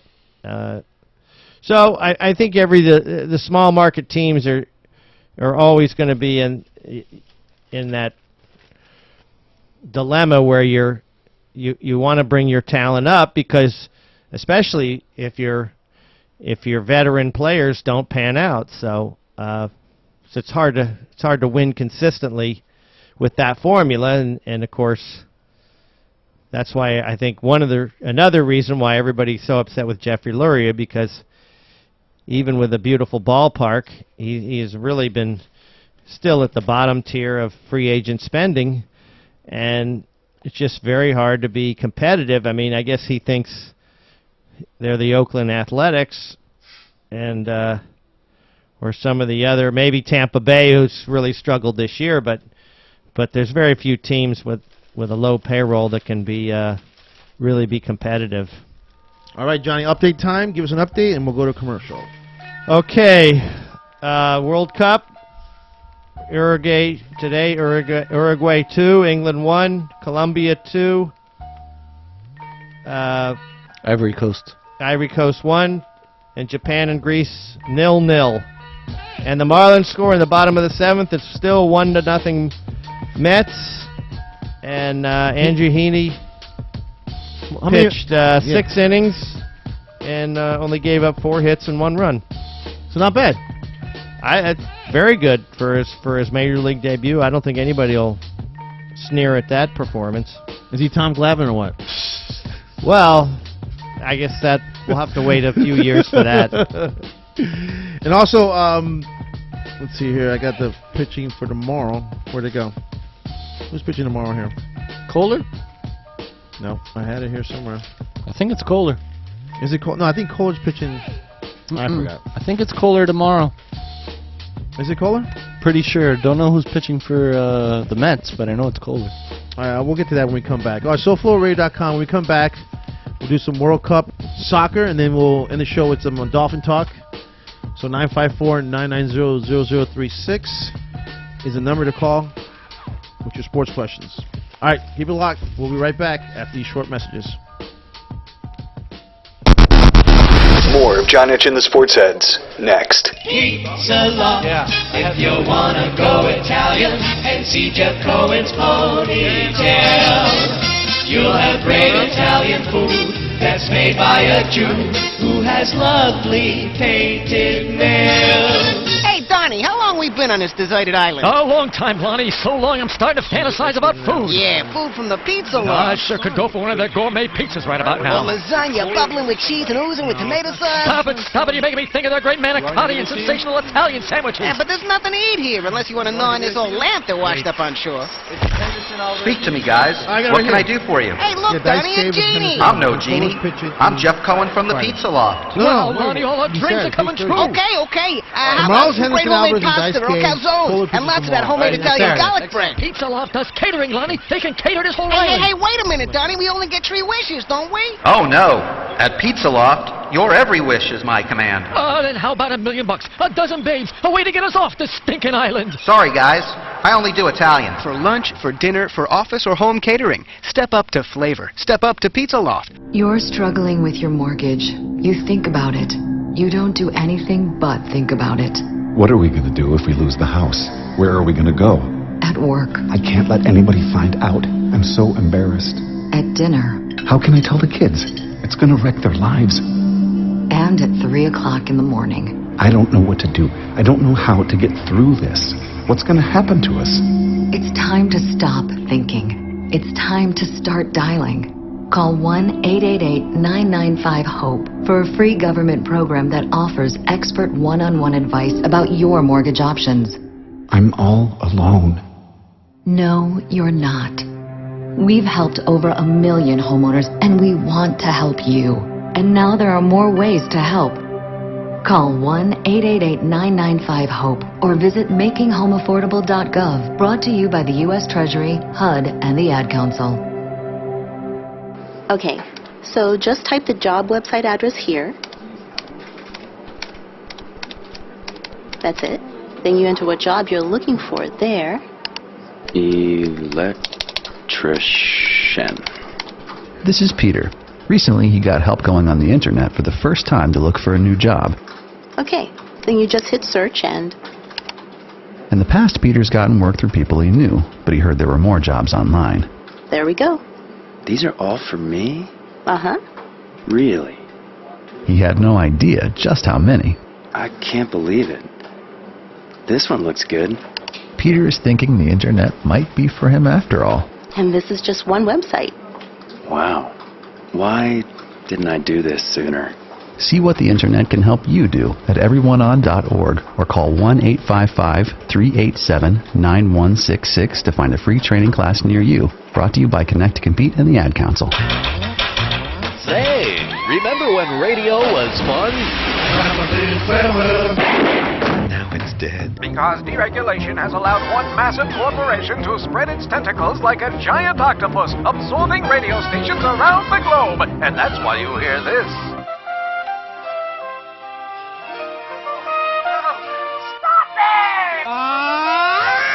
SoFlo Radio will stand and fight the corporate monolith. SoFloRadio.com. SoFloRadio.com. Back to John Etch and the Sports Heads. On SoFloRadio.com. And it's been given away by Seri Dai. It's 3-on-1. A chance for a 2-0 lead. The shot, the goal. Colombia 2-0 out. The sub again. Quintero. Colombia 2. Ivory Coast 0. Flicked forward. Suarez is going to come into the box. Takes the shot. Luis Suarez buries it off the feet from Cavani. Unbelievable. England is stunned as Suarez celebrates. It started with a goal kick from Muslera. And then Cavani, and now everybody's piled on Luis Suarez by the corner flag opposite side from where he kicked it in. Unbelievable. And that's it. Japan and Greece live to fight another day, but barely. And the news is that Colombia have actually secured passage to the round of 16. It's going to go to the final round of games.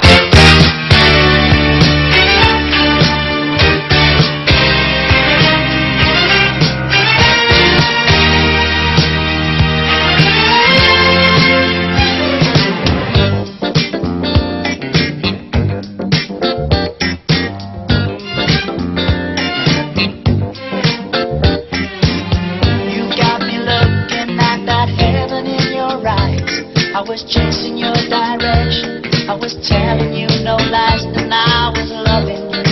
When the words are said, Johnny Pat, does this song bring you back to the good old days? Biscayne Baby.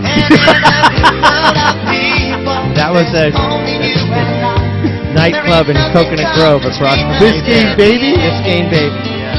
We went to the sock hop in our gymnasium in Chicago. I was a big disco guy.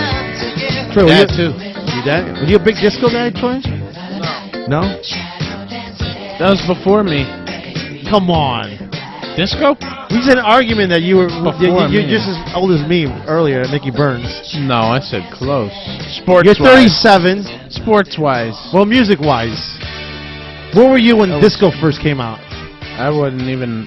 I was born in 78. So. I was in my dad's ballsack. Disco was like mid-70s, Johnny Pallet, right?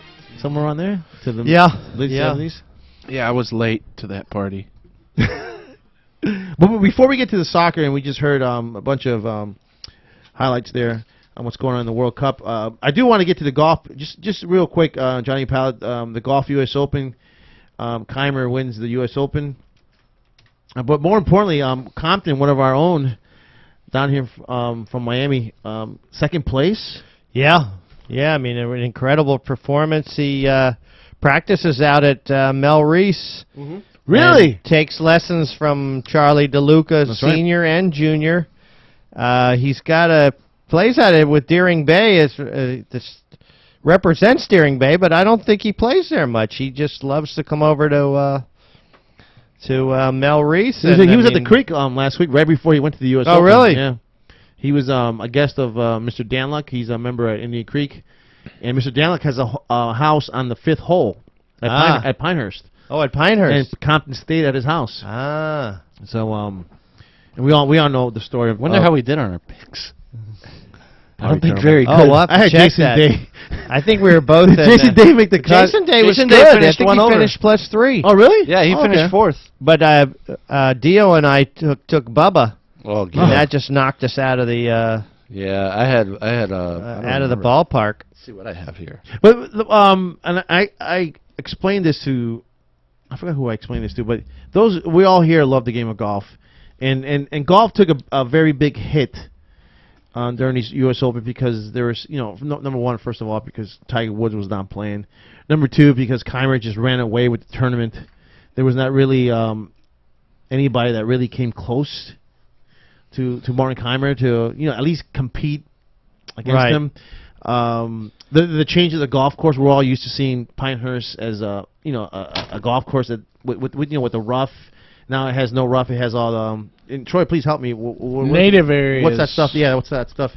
A lot of brown areas in the fairways and stuff like that. So I wasn't used to seeing. Well, it wasn't in the fairways, but in the just off the fairways. But I'm saying the fairways were kind of brown and the size, and we're not used to seeing US Fast and firm. Yeah, we're seeing US Opens courses, green and high rough, and so it was a little different. So the ratings were not that high, like we explained that before. Because a German was defeating everyone. Yeah, that's true too. But and because the World Cup was. Well, and I think it really wasn't much. It wasn't that compelling. I mean, he had the big lead from the start, from the very start. And I mean, I think the Compton is a great story, or it continues to be a great story. Well, that's like local. And but I think nationally, I think it's.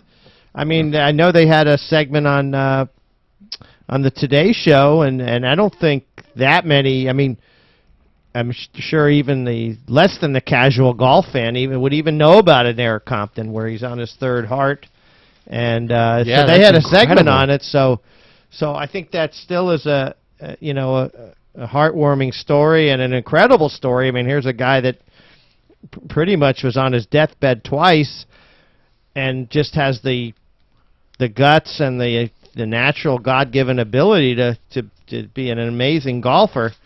And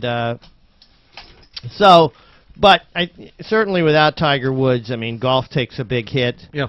And you just don't have that. And Phil being out of it too. Yeah, and Phil out of it. He was there in the beginning, and then you just. Yeah, so I mean, it's golf is in a transition period, and they're looking for a young, talented, preferably maybe an American golfer that can dominate. And Spieth. I was going to say that. We're hoping for Spieth. We're hoping for Spieth, but it's so tough in golf to. But the whole golf was waiting for McIlroy just to take. They were waiting for McIlroy. Yeah, I mean, McIlroy's had swing issues and putting. I think putting's really getting them to him at the moment. So. And he left his fiance. Nah, the girl screwed him over. Yeah, maybe the girl did too. But what's her name? Was it Wozniacki? Yeah, but it doesn't matter. It doesn't matter. It's He's just a young girl, kid, and she screwed him over, and that's the way. But golf is going through a transition period, and it's certainly without Tiger Woods, you just don't get that national interest in to get viewers to watch the tournaments. All right, switching over to the World Cup soccer.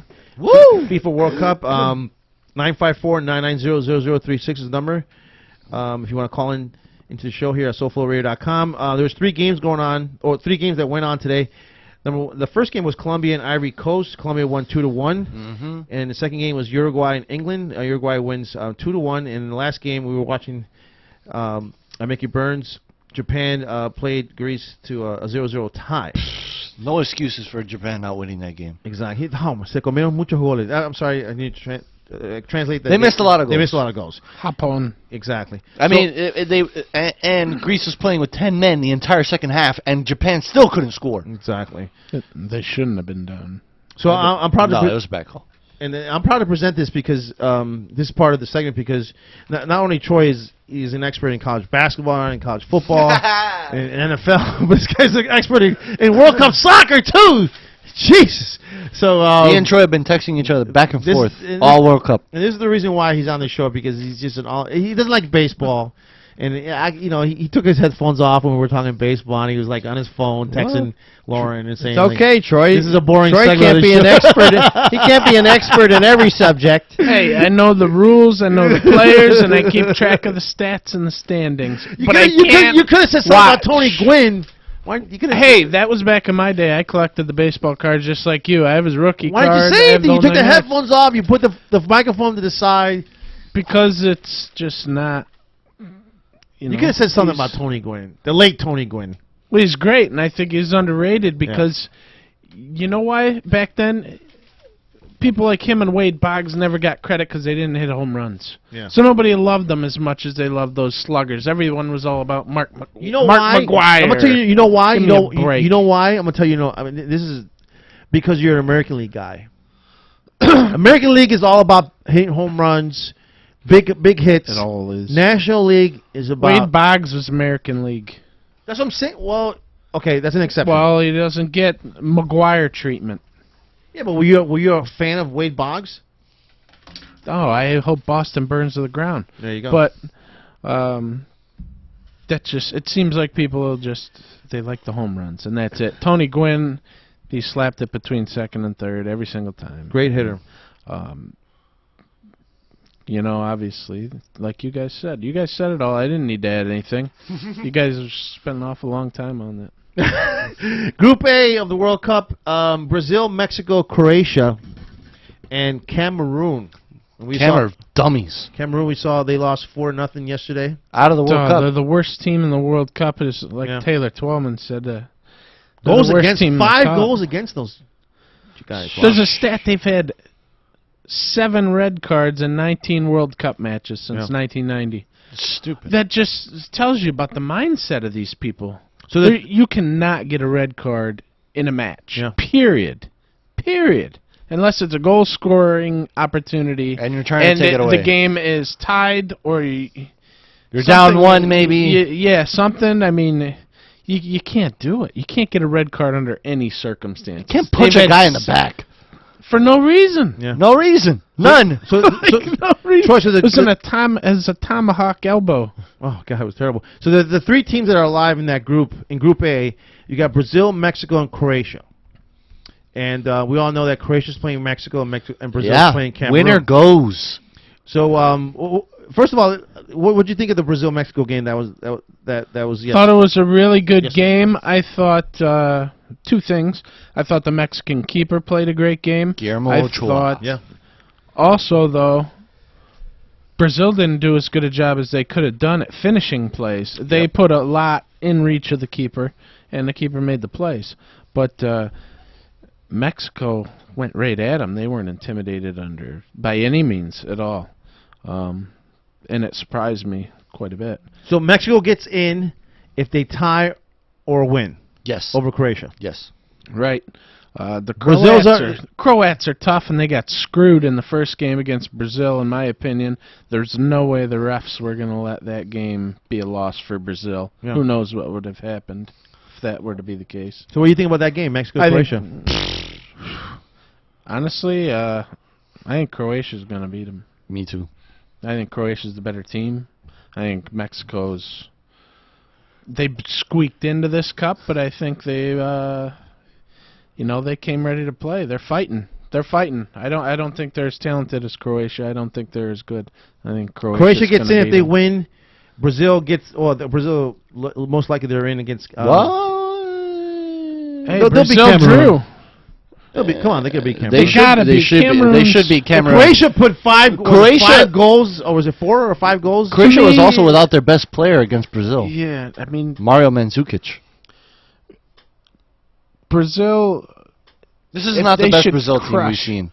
Well, that's the thing, though. A lot of people talk about not wanting to peak too early. Yeah. Maybe the Dutch have. Maybe they did peak too early in the first game. We'll see if that holds true. They gave up a couple goals in the last Dutch defense is terrible. one. But Brazil hasn't played that well yet, and that kind of... they're not a bad team. They're a very good team. I think they're going to show their best, and they haven't peaked. They haven't yet. Okay, but the Hulk injury hurts. Yeah. Hulk being out hurts them. Honestly, I think they're still going to win this thing, and I think just because it's in Brazil, though. Germany and Brazil are the best. Do you fall into the what everybody's writing in the papers that Brazil has so much pressure and they're at home and. I just think they're chilling out. They're doing what they need to do, and I think they're going to peak later on. Okay. That's just... You got to save yourself for the knockout round. So I don't think they're saving anything. I just think they haven't peaked yet, and they're going to in one of these games, and they're going to kick the snot out of somebody. So Brazil and Croatia, in your opinion, gets out of that group? Yes. Okay. In Group B, Croatia should have tied Brazil in that opening game. Yeah. Fraudulent. It should have been. Croatia maybe even should have had 2. You shouldn't have a Japanese referee in the biggest game, in the first game. Yeah. Should be a Spanish referee. Somebody from one of those big leagues. They must have gave that guy a bunch of cameras and computers before the game, because that was ridiculous. There's no way. Yeah, that was a terrible penalty. It's the worst refereeing job I've seen in a long time. So many cards were given out in that game. Everything about that game was awful. The Croats put up a good fight, and they were screwed. Troy, in Group B, the defending champions... Spain, they're eliminated. So is Australia. There are 2 teams that are advancing in that group. First 2 out. The Netherlands and Chile.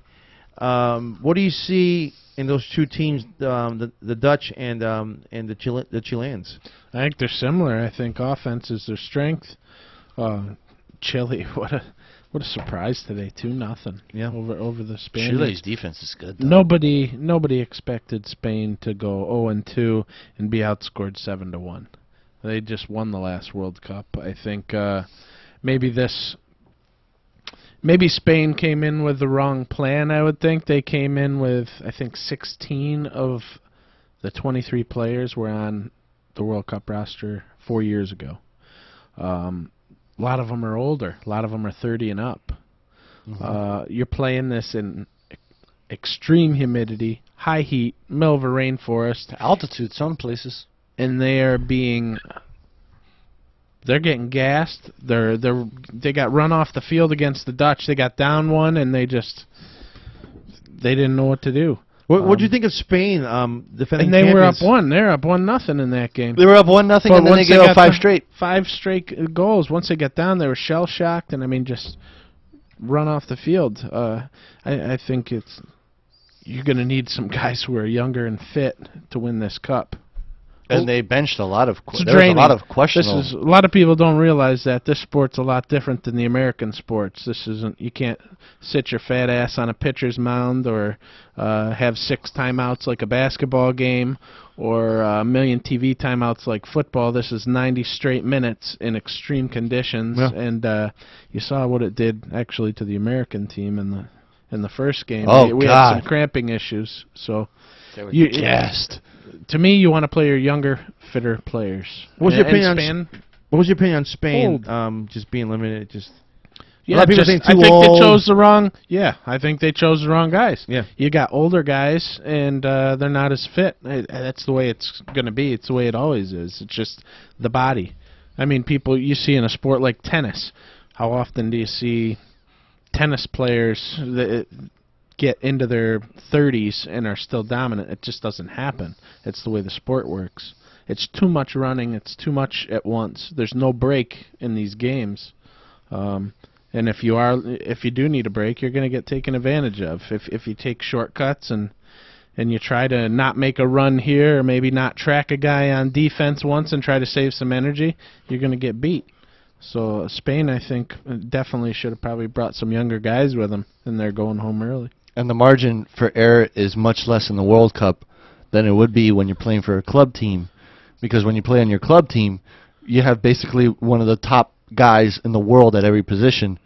You can't say that for most of these countries. There's going to be a deficiency at some positions, so you have to be playing at the top of your game at all times, because you got to make up for a guy who's lacking talent in another position.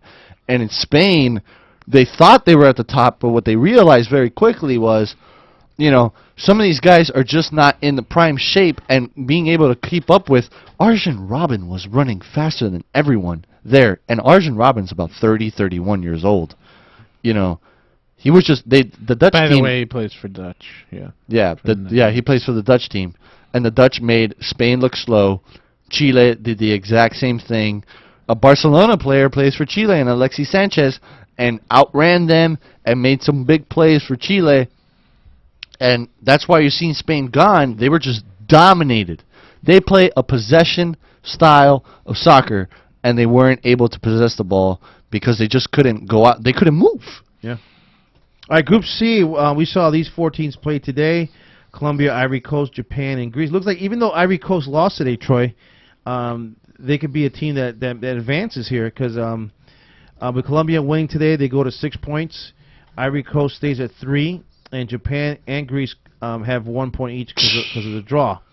What do you see with Colombia? I think Colombia is very impressive. Colombia, a lot of people, even though they lost one of their star players, right? He didn't. I guess Falcao. They didn't play. No, he's out for the tournament. He's out for the tournament, right? Yeah. He didn't make the team. Where do you see Colombia and do you like Ivory Coast, Japan, or Greece making it to the next round? I like the Ivory Coast to make it.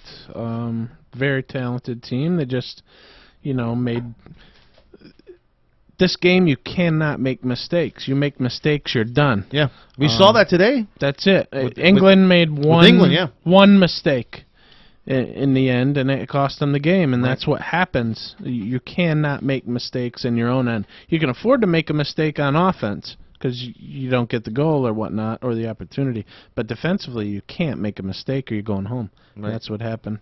I think the Ivory Coast has made some mistakes, and a lot of those African teams are known to do that in the back. They're just not traditionally strong in the goaltending, right? And they're not strong in the back. They're defending, so they give up goals that you'd consider to be stupid, and they have so far. They can score the ball. They're going to advance because Japan, I don't know what the hell happened today. They're playing against 10 men. Couldn't finish. Couldn't score a goal. One guy missed an open net. Greece is terrible. They stink. I'd like to say they're the worst team in the World Cup. They probably are worse than Cameroon, but I like saying Cameroon's worse because they're boneheads. Cameroon's just bad because they're bad. Cameroon's bad because they're dumb. Yeah, they're all bad. So either way, I think Ivory Coast's going to advance because the other 2 teams are just, they're bad. Group D, we saw England and Uruguay today. Uruguay won 2-1. Costa Rica has 3 points. Italy has 3. Uruguay goes to 3-2. So there's 3 teams there in that group with 3 points, and England is eliminated. No, they're not eliminated yet. No, let me see. no, they're not. They got no points. Yeah, but if Italy beats Costa Rica, okay, and then Italy beats Uruguay by a substantial margin, and then England beats up on Costa Rica, you're hoping for a miracle. there is a slight, pretty much, right. but they're not eliminated. And we got Costa Rica playing tomorrow at noon versus Italy. That should be a good match. It's a good match, but I think that first game, Costa Rica beat Uruguay, and that's an upset. It is an upset. It was an upset. I still don't believe Costa Rica is a better team than Uruguay. It's just the best team doesn't always win. Exactly. Just like any sport, and that's what I think happened in that game. So all 4 teams in that group are alive: Costa Rica, Italy, England, Uruguay. In your opinion, Troy, who comes out? Looks like Italy. Italy and Uruguay come out of that Italy, group. Uruguay, right. And Costa Rica and England are left out in that group. In Group E, we have France, Switzerland, Ecuador, and Honduras. And we saw Ecuador lose to Switzerland. I think 20 seconds left in the game. It could have ended up in a tie. And Ecuador gives up that goal at the end there. And France has 3 points. Switzerland has 3 points also. And Ecuador and Honduras with 0 points. Switzerland is playing France tomorrow at 3 o'clock. And Ecuador is playing Honduras at 6. What do you see going on in that group, Group E? Well, that's just a crushing blow for Ecuador. I think really that goal is going to cost them advancing. Wow. I think France and Switzerland are going to go, and it's because of that goal they gave up late to Switzerland. You think Ecuador could beat Honduras tomorrow? Yes, they will. They're a heavy favorite, too. Well, they got to beat them with a lot of goals here, right, in order to have a chance to... No, not really, because... You need to win 2 games. All these teams have only played once, so there's still a lot to be decided. Ecuador hasn't played France yet. We're going to get crushed against France. No, you're not. No, you're not. This is not the strongest France team. Really? No. France beat the piss out of Honduras 3-0, but it's not a big deal. Ecuador could go, and they need to draw France. They need to draw. Yeah. Because they blew it against the Swiss. With 20 seconds to go. If they can draw France and then win their last game, I think they can go on, but I don't see it happening. I think they blew it with that last goal, and that's gonna cost them. I think the 2 European teams are going to advance there. France and Switzerland advancing in Group E. Group F, Argentina, Iran, Nigeria, and Bosnia. Oh, God. There's one team in that freaking group. I think there's 2 teams. I like Bosnia. Yeah. I think Bosnia is going to come out of that group, even though they're 0-1. Argentina was lucky; they held off Bosnia. They came back in the end, and Argentina received a lot of criticism in that first game they played against. Was it Nigeria? No, Bosnia. No, Bosnia. They played Bosnia. Yeah, they won 2-1, and they were saying that this Argentinian team is not really the Argentina that people want to see. Yeah, but that's crazy to me because people don't realize those Bosnians, they'll kill you for a nickel. Those They're people, relentless. They'll run until they will never quit. They will relentless. never, ever quit. And they just run and run and run. They may not be nearly as talented as Argentina, but they're certainly talented enough to beat Iran and Nigeria and advance in the group. And I think they are. I think they're going to finish 2-1. And they advance out of the group. Argentina will win all 3. So Argentina has, on Saturday, they have Iran. So that's a win. Most likely it's a win, so that they'll get 6 points there. Iran will make that sloppy, though. They play defense at all costs, and they're another team. They drop everybody. Quit. They drop everybody back, and they bore you to death. It's the most boring team to watch in this whole damn thing. They piss me off. Bosnia's got one of the top strikers in the world. So too, if Bosnia beats Nigeria, guys, on Saturday, that puts them at 3 points. Right. That puts Argentina at 6. Right. And Iran and Nigeria stay at 1. Right. Yeah. And then we got Argentina, Nigeria, Bosnia versus Iran. Okay, yeah, I kind of like. I like the Bosnians. I like Argentina and the Bosnians. Yeah. Just because that's how the group worked out. Iran and Nigeria are terrible. Yeah. They're really, really bad. In Group G, we have our team, the United States. Yeah. Woo! Beat Ghana. Germany, Ghana. You're not giving them credit for being Ghana? I am. Oh, okay. I just said, woo, we beat Ghana. I thought you were being sarcastic. No, why would I be sarcastic? I'm rooting for the U.S. very, very hard. Because you have a Netherlands jersey on. Oh, well, yeah. We discussed this with Troy. You know how much you do. You know? Right after the U.S. We had a heated argument at Mickey Burns. Me and I just like to stir it up. There's a solid hour of it's not personal. Going in. No, why would it be personal? You took me to one of the nicest golf courses, and we're helping me out. So I'm like your boss said to you, it's never personal, it's business. But going back to Group G. In our case, it's just sports. What boss? Germany and the United States, Ghana and Portugal. Big game on Saturday on Sunday for the U.S. against Portugal. Pepe is not playing. Who's the other guy that's not going to be playing because he's injured? No. They're suspects of Cristiano Ronaldo being. It's not him. It's another guy. Oh, I know who you're talking about. Let me pull him up. One of their top players. Doesn't matter. It's a midfielder. It's. Does it matter? So you're saying Portugal's going to win that game? Yeah. Really? Mm-hmm. Johnny Pallett thinks different. Johnny's going with United States, right? Yes, USA. I'd love it. No, it's a defender, Joao Pereira. Yeah, that's him. Yeah, and Pepe got a red card. He was tossed out on that last game there, so he's not playing on Sunday against our team, the U.S. What do you see here, Johnny? I know Germany's. God, they look very, very, very good. United States, Ghana, or Portugal advancing to the next round in Group G. Well, I think Portugal is going to beat the U.S. I think the U.S. should play for a draw in this game. If they can draw this game, and you could lose to Germany and still come out of this group as long as you don't lose by a ton. Do you see an upset with Ghana? Maybe No. maybe even a tie. 9-1 odds against on this. 9-1. Germany's going to crush Ghana. Really? It's Germany 9-1 is the. That's odds. probably going to be the final score too. No. So all this stuff, all this I don't want to say hype, but all this Ghana stuff can talking run. about Ghana being a good team. They are good. Well, then why don't They are good. to give them a chance against Germany? Because it's matchups. It's like the NBA. It's matchups. Germany has just a roster that is stacked from head to toe. Germany's the best team in this tournament. Brazil, I think, beats Germany for all the marbles because Brazil's at home. That's just what I think. Germany's the best team here. If the U.S. beat Portugal, Portugal's out. Well, points. Not only that, the U.S. Not advanced. only that, the U.S. advance and Germany advance, and it's lights out for the other. How about a tie? That'd be a great result. That's realistic, If it's and a the tie, U.S. would love a tie. U.S. goes to 4 points, and Portugal goes to 1. It's Right. still done. No, because then if Portugal beats Ghana by a substantial amount, then In the U.S., what you have to do, though, is if Germany's going to beat US Ghana, which they probably will, they're in a good seat. you're in a good spot if You're you good draw. spot, yeah.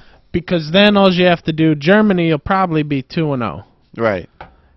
Germany's probably going to rest a few guys. And if you draw Germany, you Which advance. everyone thinks is such a big deal. Rest? But they have 23 guys that are all better than every player we have. Yeah. So, I Yeah, mean, they it's can play not their entire really- backups and still beat you. Yeah, it's not really that big a deal, but they're not going to press. They don't feel the need. They don't need the goals. It's kind of a cruise control game. Don't get anyone hurt.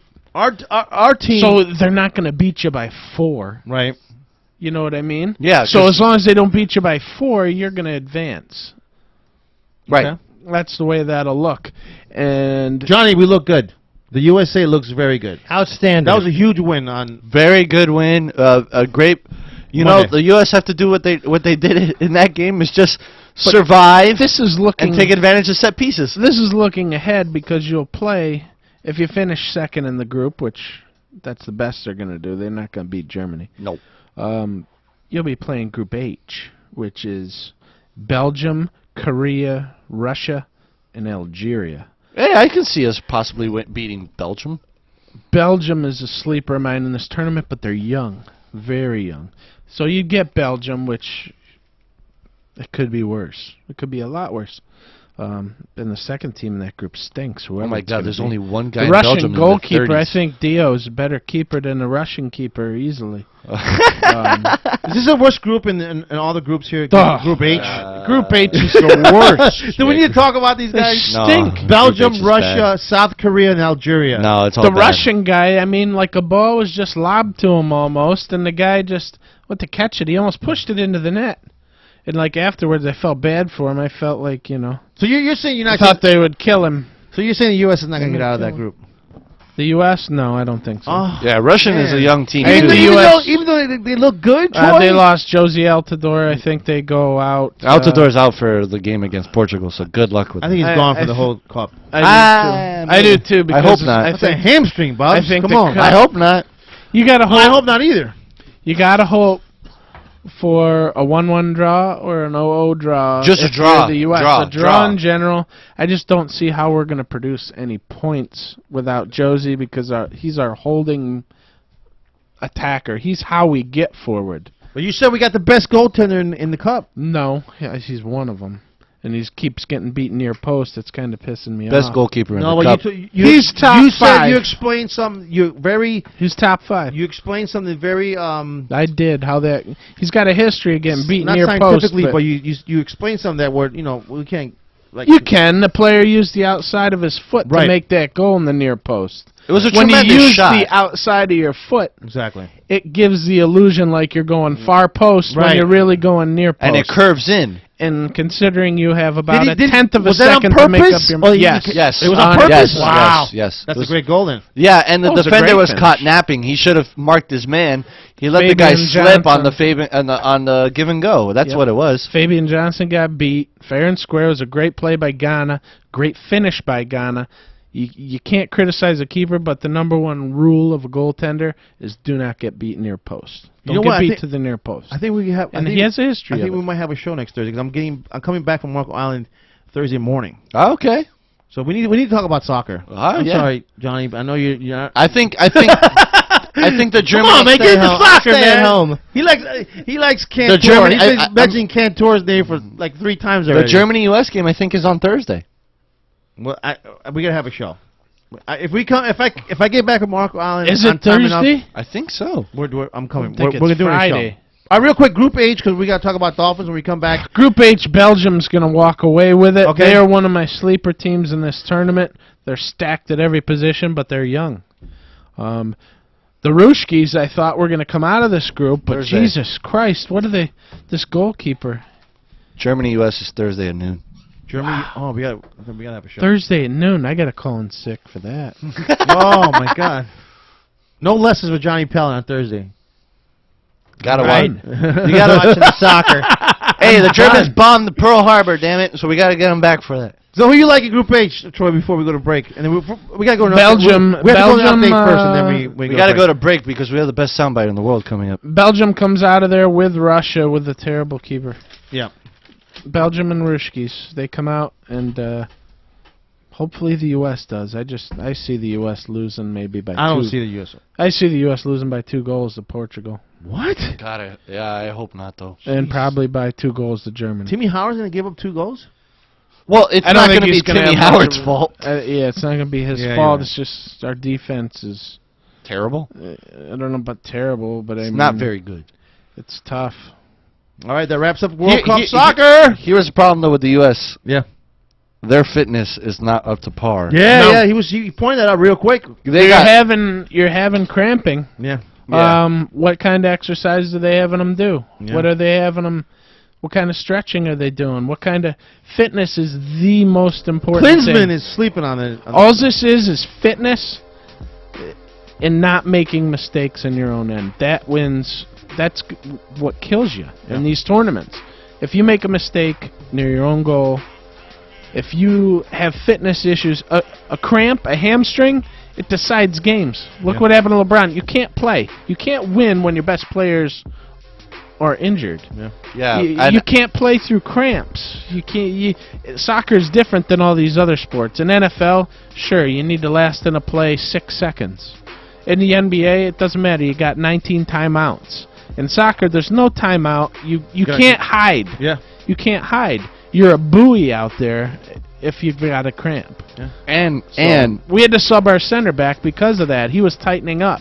He didn't go down, but the coach and staff knew he was already tightening up. We better pull him now, or we're going to lose him for the cup. And you saw it. We saw Altidore was trying to keep up with the speed of Ghana. Oh, yeah. Everybody was trying to keep up with the speed of Ghana. It's a different speed, and the U.S. didn't know what to do. Yeah. Ghana didn't have any trouble running. Those guys could run.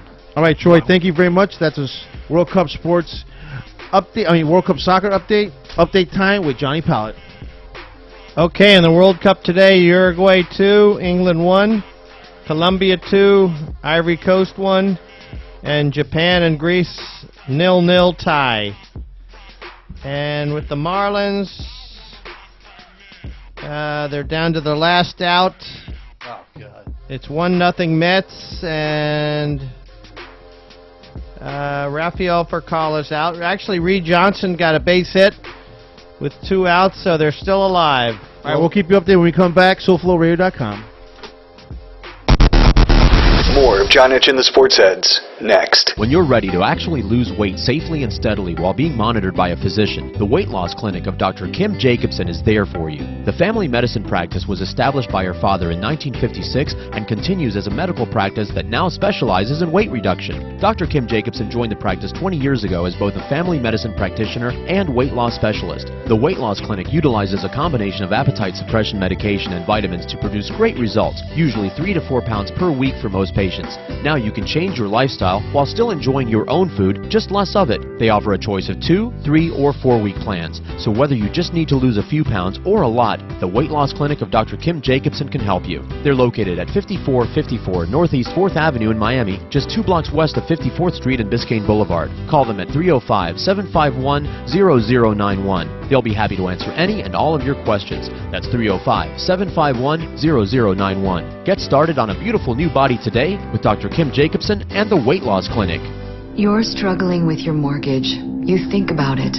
You don't do anything but think about it. What are we going to do if we lose the house? Where are we going to go? At work. I can't let anybody find out. I'm so embarrassed. At dinner. How can I tell the kids? It's going to wreck their lives. And at 3 o'clock in the morning. I don't know what to do. I don't know how to get through this. What's going to happen to us? It's time to stop thinking. It's time to start dialing. Call 1-888-995-HOPE for a free government program that offers expert one-on-one advice about your mortgage options. I'm all alone. No, you're not. We've helped over 1 million homeowners, and we want to help you. And now there are more ways to help. Call 1-888-995-HOPE or visit makinghomeaffordable.gov. Brought to you by the U.S. Treasury, HUD, and the Ad Council. Put a team of professional consultants behind your home or business computer with Key Information Solutions, providing solutions to your internet and computing needs while keeping you on the cutting edge of technology. Preventative maintenance and networking support, hardware and custom-built computers. Let Key Information Solutions be your personal tech staff for your home or office with affordable hourly, monthly, or annual rates to fit anyone's budget. Call Key Information Solutions now, 954-973-3374. That's 954-973-3374. Or visit keyinformation.com.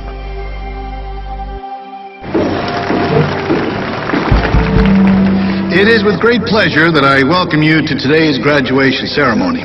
Students, when you hear the reason or reasons for your absences throughout the years, please exit the auditorium without your high school diploma.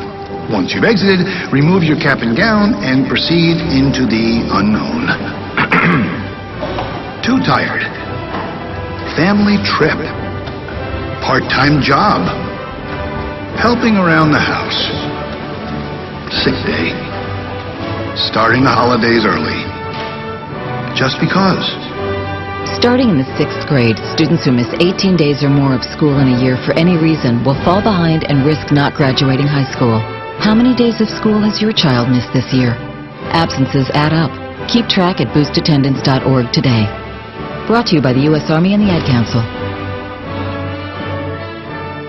All systems are functional. I'm going to pass the reins to Mr. Jackal, the new king of radio. Is there life on other planets? This is nuclear physicist Stanton Friedman, and now I'm a voice in the Jackal's head. Is the government keeping secrets from us? This is Stephen Bassett, and I am now a voice inside the Jackal's head. Want to find out more? Listen to the Jackal's Head on the Soup Media Network. The biggest trick the Jackal ever pulled was to convince the world that he doesn't exist. Now, back to John Itch and the Sports Heads on SoFlowRadio.com. I don't know if you noticed, we kind of split the team up in half, and you know, for the first half anyway, did a lot of just kind of play the game as it unfolds for the most part. You know, I thought it was good. You know, there's going to be some different things, different rules. You know, we did an extra point from the 15. I know that's not a big deal, but it's different. We also went for 2 points because maybe, you know, who knows, maybe we'll go for 2 since you know, the extra point's 15 yards if the preseason wind is strong. So, but it was good. You know, we got a chance to do a lot of things, and I thought overall the tempo was good. I thought the guys, and it allowed us really to step back and let the players, as I said to the players at the end, you know, ultimately, you know, players really decide the outcomes of the games, and you know, you're going to have to learn how to function on your own. We're not going to be there in the background. We'll be on the sideline, and so that's how we, you know, did things today.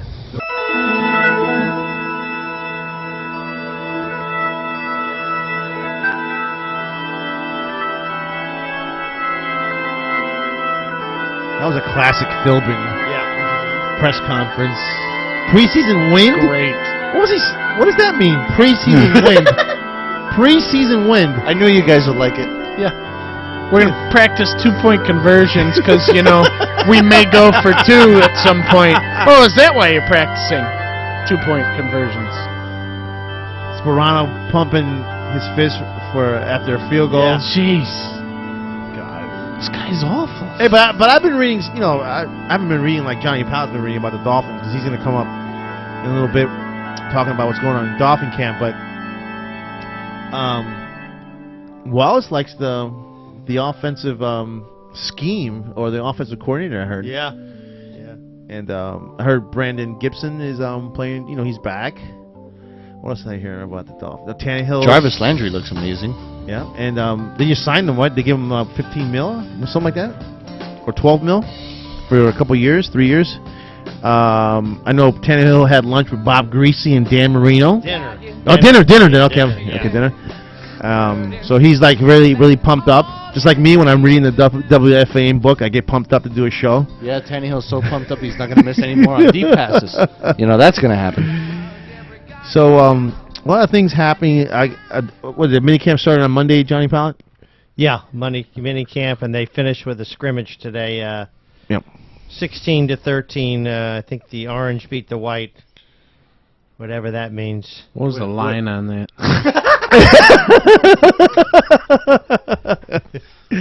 Orange by 3. Did they play in the bubble or out of the bubble? It was outside, and I gotta ask George. I don't know how the team. I wonder how long the game went for, because 16-13 sounds very low scoring. I don't even know how you got a point for either side. Did No Show play? No. I heard he was like on the sideline. He's out of shape. He's got a big he's out belly. Uh-oh. No Show's taking the money and running. I gotta ask George Rodriguez, since we're a sports show here, we gotta get some passes. Give us 4 passes. Well, Dio probably already gets passes anyways, but we need 3 passes, and 1 for me. Well, 1 for Troy, Johnny Powell, and myself to get inside these camps, right? Just to watch them, take notes. Yeah, Dio, we got to get some passes from 940 or something. Well, I don't know anything about that. But I'm saying that I think George, since he's the George can get him. Yeah, because he's the owner of the station. He could call up and say, "Yeah, we got sports guys here that we do a local sports show. We talk about the Dolphins a lot. We talk about the Marlins, whatever, and let's get some passes to go out there." Yeah, I'm willing to go out there. Are you willing to go out there? Sounds like something the boss of this show should probably get on. I'm gonna do that. Make it happen. We'll sneak in the flask. You gotta send an email. Can we? That's a given. Can we sneak in airplane bottles around the belt buckles? Yeah. Can we sneak in? Can we sneak in a 12-pack of Bud Light into the mini camps or what? Just bring red cups. Duct tape them around the ankles. Just bring some red cups. Ziploc bag. You know rum on the back. You know what you actually get? What? This is a trick that they can't pop you for. You get those Starbucks thermoses, right? Yeah. Or any coffee thermos. Load it up with like some cocktail you like. Okay. All right, and then just bring it in. They think you're drinking coffee, and what you're actually doing is getting loaded. Yeah, but we want a. He's not gonna. He wants. You put it with beer. He wants a 12-pack of Bud Light. Dude. Okay, you put beer in there. Whatever. I don't think they're really gonna care too much. They do. No, they care. Yeah, the Dolphins care. What? Yeah, they care. I'm telling you, you're better off with a vodka concoction inside a coffee thermos. Maybe we could do a live remote from there. How's that? This organization has deep structural issues. Or we were talking about doing Because they don't let you drink a booze? live remote from Mickey Burns, maybe. Did you not just hear him? We could do a marathon. Did you hear hear what he They said? care about the wrong stuff. He says they have deep organizational issues because they don't let us drink booze. Or whatever. Just drink whatever you want. I experienced the Clevelander at Marlins Park. You did? How was it? On Monday. It was great. I took my dad there. He almost had a heart attack seeing those girls, half-naked girls. Too many boobs. Oh, my God. My dad was like... What's the view like through the outfield wall? It's very well. Like, not on the TVs, but onto the field. You can see everything. You can see right? everything, dude. It's amazing. Pretty good. It's amazing. In a pool? It's $50 From the pool, a ticket, right? No. Usually? If you have tickets to get inside the park, let's say you're a season ticket holder, all you have to do is pay $10 just to get in. It's changed. Because they used to sell just a ticket, and it was $50 to get in, and depending which game and how crowded it was, you couldn't even get in if you had. Well, it's $10 regular just to get into Clevelander, but it's probably more money to have a seat to watch the game. We tried to pay to get in and couldn't. They said there was a group in there Wow. or something, and it was too crowded. The girls are very friendly there. They come. Better be. They sit down with you and $50 a ticket. like we were watching. We went early just to watch the USA versus Ghana, and we sat down and we were watching. All of a sudden, the girl that was waiting on us came and sat down. She was half naked. My dad's 72 years old. He's like, damn, and he couldn't believe it. But it was fun. I think the Marlins are doing a great job. What's the proper promoting the stadium or just doing it the right Promoting the event? Yeah, just to have a good time at the stadium, and I think they're doing a good job because they have a lot of things, especially if you have kids, you come out there and bring the kids out there and they have a good time. Have the Diamond Dash after the game, I think, on Sundays. Yeah, you go run around the kids the run fireworks. around. Did you see Fat Joe last Saturday when you went? We didn't stick around. No, for you Fat didn't see. Joe. You didn't stick around with Fat Joe. You're not going to stick around this Saturday for Boys to Men? You're lying. I'm not kidding. Boys the Men's going to be at Marlins Park for the Mets game. You want to go? For the Mets, yeah. You want to go? We got to go. There's no way I would go. Why? Because it's terrible. It's a terrible group. It's a terrible... Everything's terrible. It's only, I think, about a hate the 20-minute owner. concert. Come on, dude. It's 20 minutes, I think. It's outside when you walk Yeah. out. Yeah, because Well, the sometimes West they go Plaza. longer. Dude, let's go, depends. man. I mean, I'm not going. Or whatever. never Boys go the to Men. I got It's one of other your favorite plans. groups, Troy. Boys the Men. It's not my favorite group. It's one of the least favorite sports. One of the least favorite organizations. I hate the owner. Yeah. The building should be blown up. No, it's a good building, man. It's not a good building. They don't deserve it. Well, it's agree still a with good that. building, yeah. All right, Johnny Pat, what else you got with the Dolphins? Well, I don't know if you can take away too much in the mini camp. I mean, there was no pads. Tannehill had dinner with Marino and Greasy and Coach Shula, and supposed to take a expanded leadership role this year. And I mean, I'm sure they told old stories, and I don't know if they got into mechanics of being a great quarterback at dinner, but I don't know. I mean, I don't think you really can learn much from the mini camp. Apparently, missed on a couple of throws again to Mike Wallace, but I guess from the reports, everybody loves Bill Lazor, and they're going to have a much quicker tempo and have more plays, and pays attention to detail, and so the players love that scheme. And of course, after last year's debacle with Mike Sherman, I'd say anything's got to be better than what they have this year. So I don't think you can read in too much in the mini camp, and We're going over. Okay. I think one of the interesting subplots is whether they get the number one pick on the field from last year. So Deion Jordan. So I mean, you get that high a draft pick, and I think last week's article said that Philbin wanted to use him on special teams. No, I was going to say that. Yeah. I mean, I heard he looks bigger, a lot bigger. he's bigger, and I mean, how can you not play this guy? And they do have Olivier Vernon and Cameron Wake, so you're gonna rotate at defensive end, but I mean, it'd be nuts to have him on special teams. Why take a chance on getting? Why take a chance on getting the guy hurt? So, shoulder surgery. Did he have whatever he had? I heard Joe Rose was talking about Dallas Thomas, relying on him. He's penciled in at guard to start. Come on. Yeah, he was the one. He was one of the most improved players in the mini camp. But I don't know how you can. He must have been hurt last year. That's the only thing I can think of. There's no there's no tackling. It's basically touch football in a mini camp. So yeah, tell it to the Cowboys. Was the number one draft Sean Lee got in. Tackled Sean Lee because of freaking rookie Zach Martin taking him out. That's what I'm saying. Jeez. Wow. So I think camp starts July 24th. So we'll see. I mean. I think we're going. I think Tannehill's got to be better this year, and I think it's going to boil down to can they score. So I think the defense will be pretty good. I mean, they lost Soliai, but you got to average more than 19 points a game to win in the NFL. I think with Laser they're going to. I like Laser a lot. Bill Laser came from the Eagles, right? Lot of plays. Laser that son of a... lot of plays, and it's going to be up-tempo. There's going to be no lollygag, and they're not going to screw around. I think they will score a lot more points than last year. And apparently there's a real attention for detail where I don't think they had that, of course, with Mike Sherman or Joe Philbin. They've really... the reports are that if the play isn't run correctly, they run it again. And if it's not run correctly, they run it again. Wait, that means Joe Philbin doesn't know what a run play looks like? I think that's partially the case.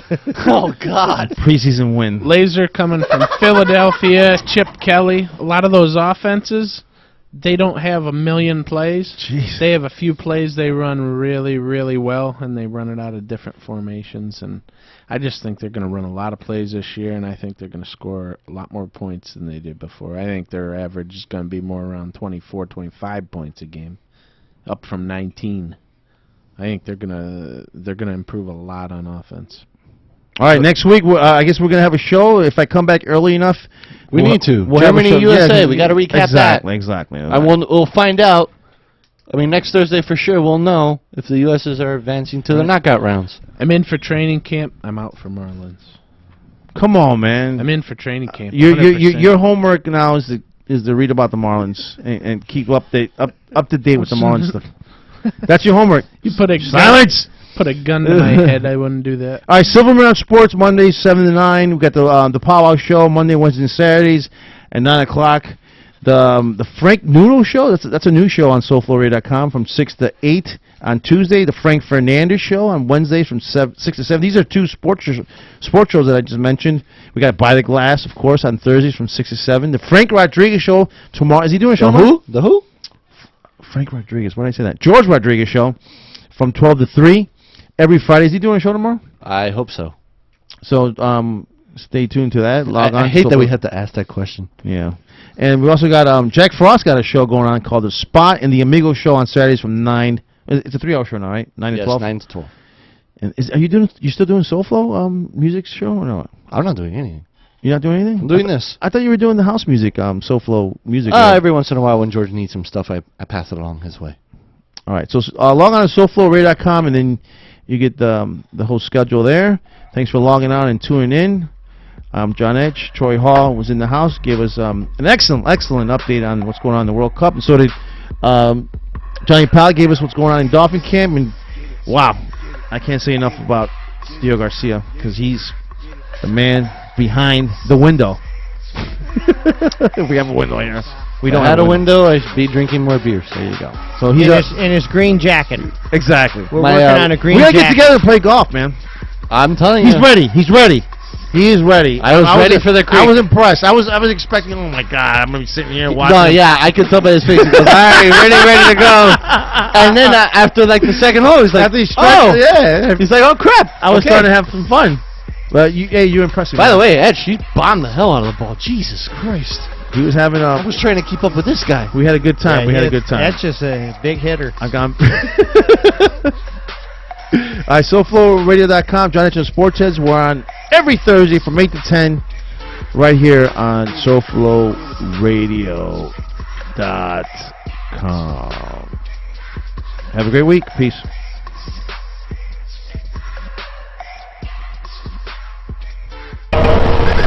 Streaming live from the beautiful city of Hollywood, Florida, USA.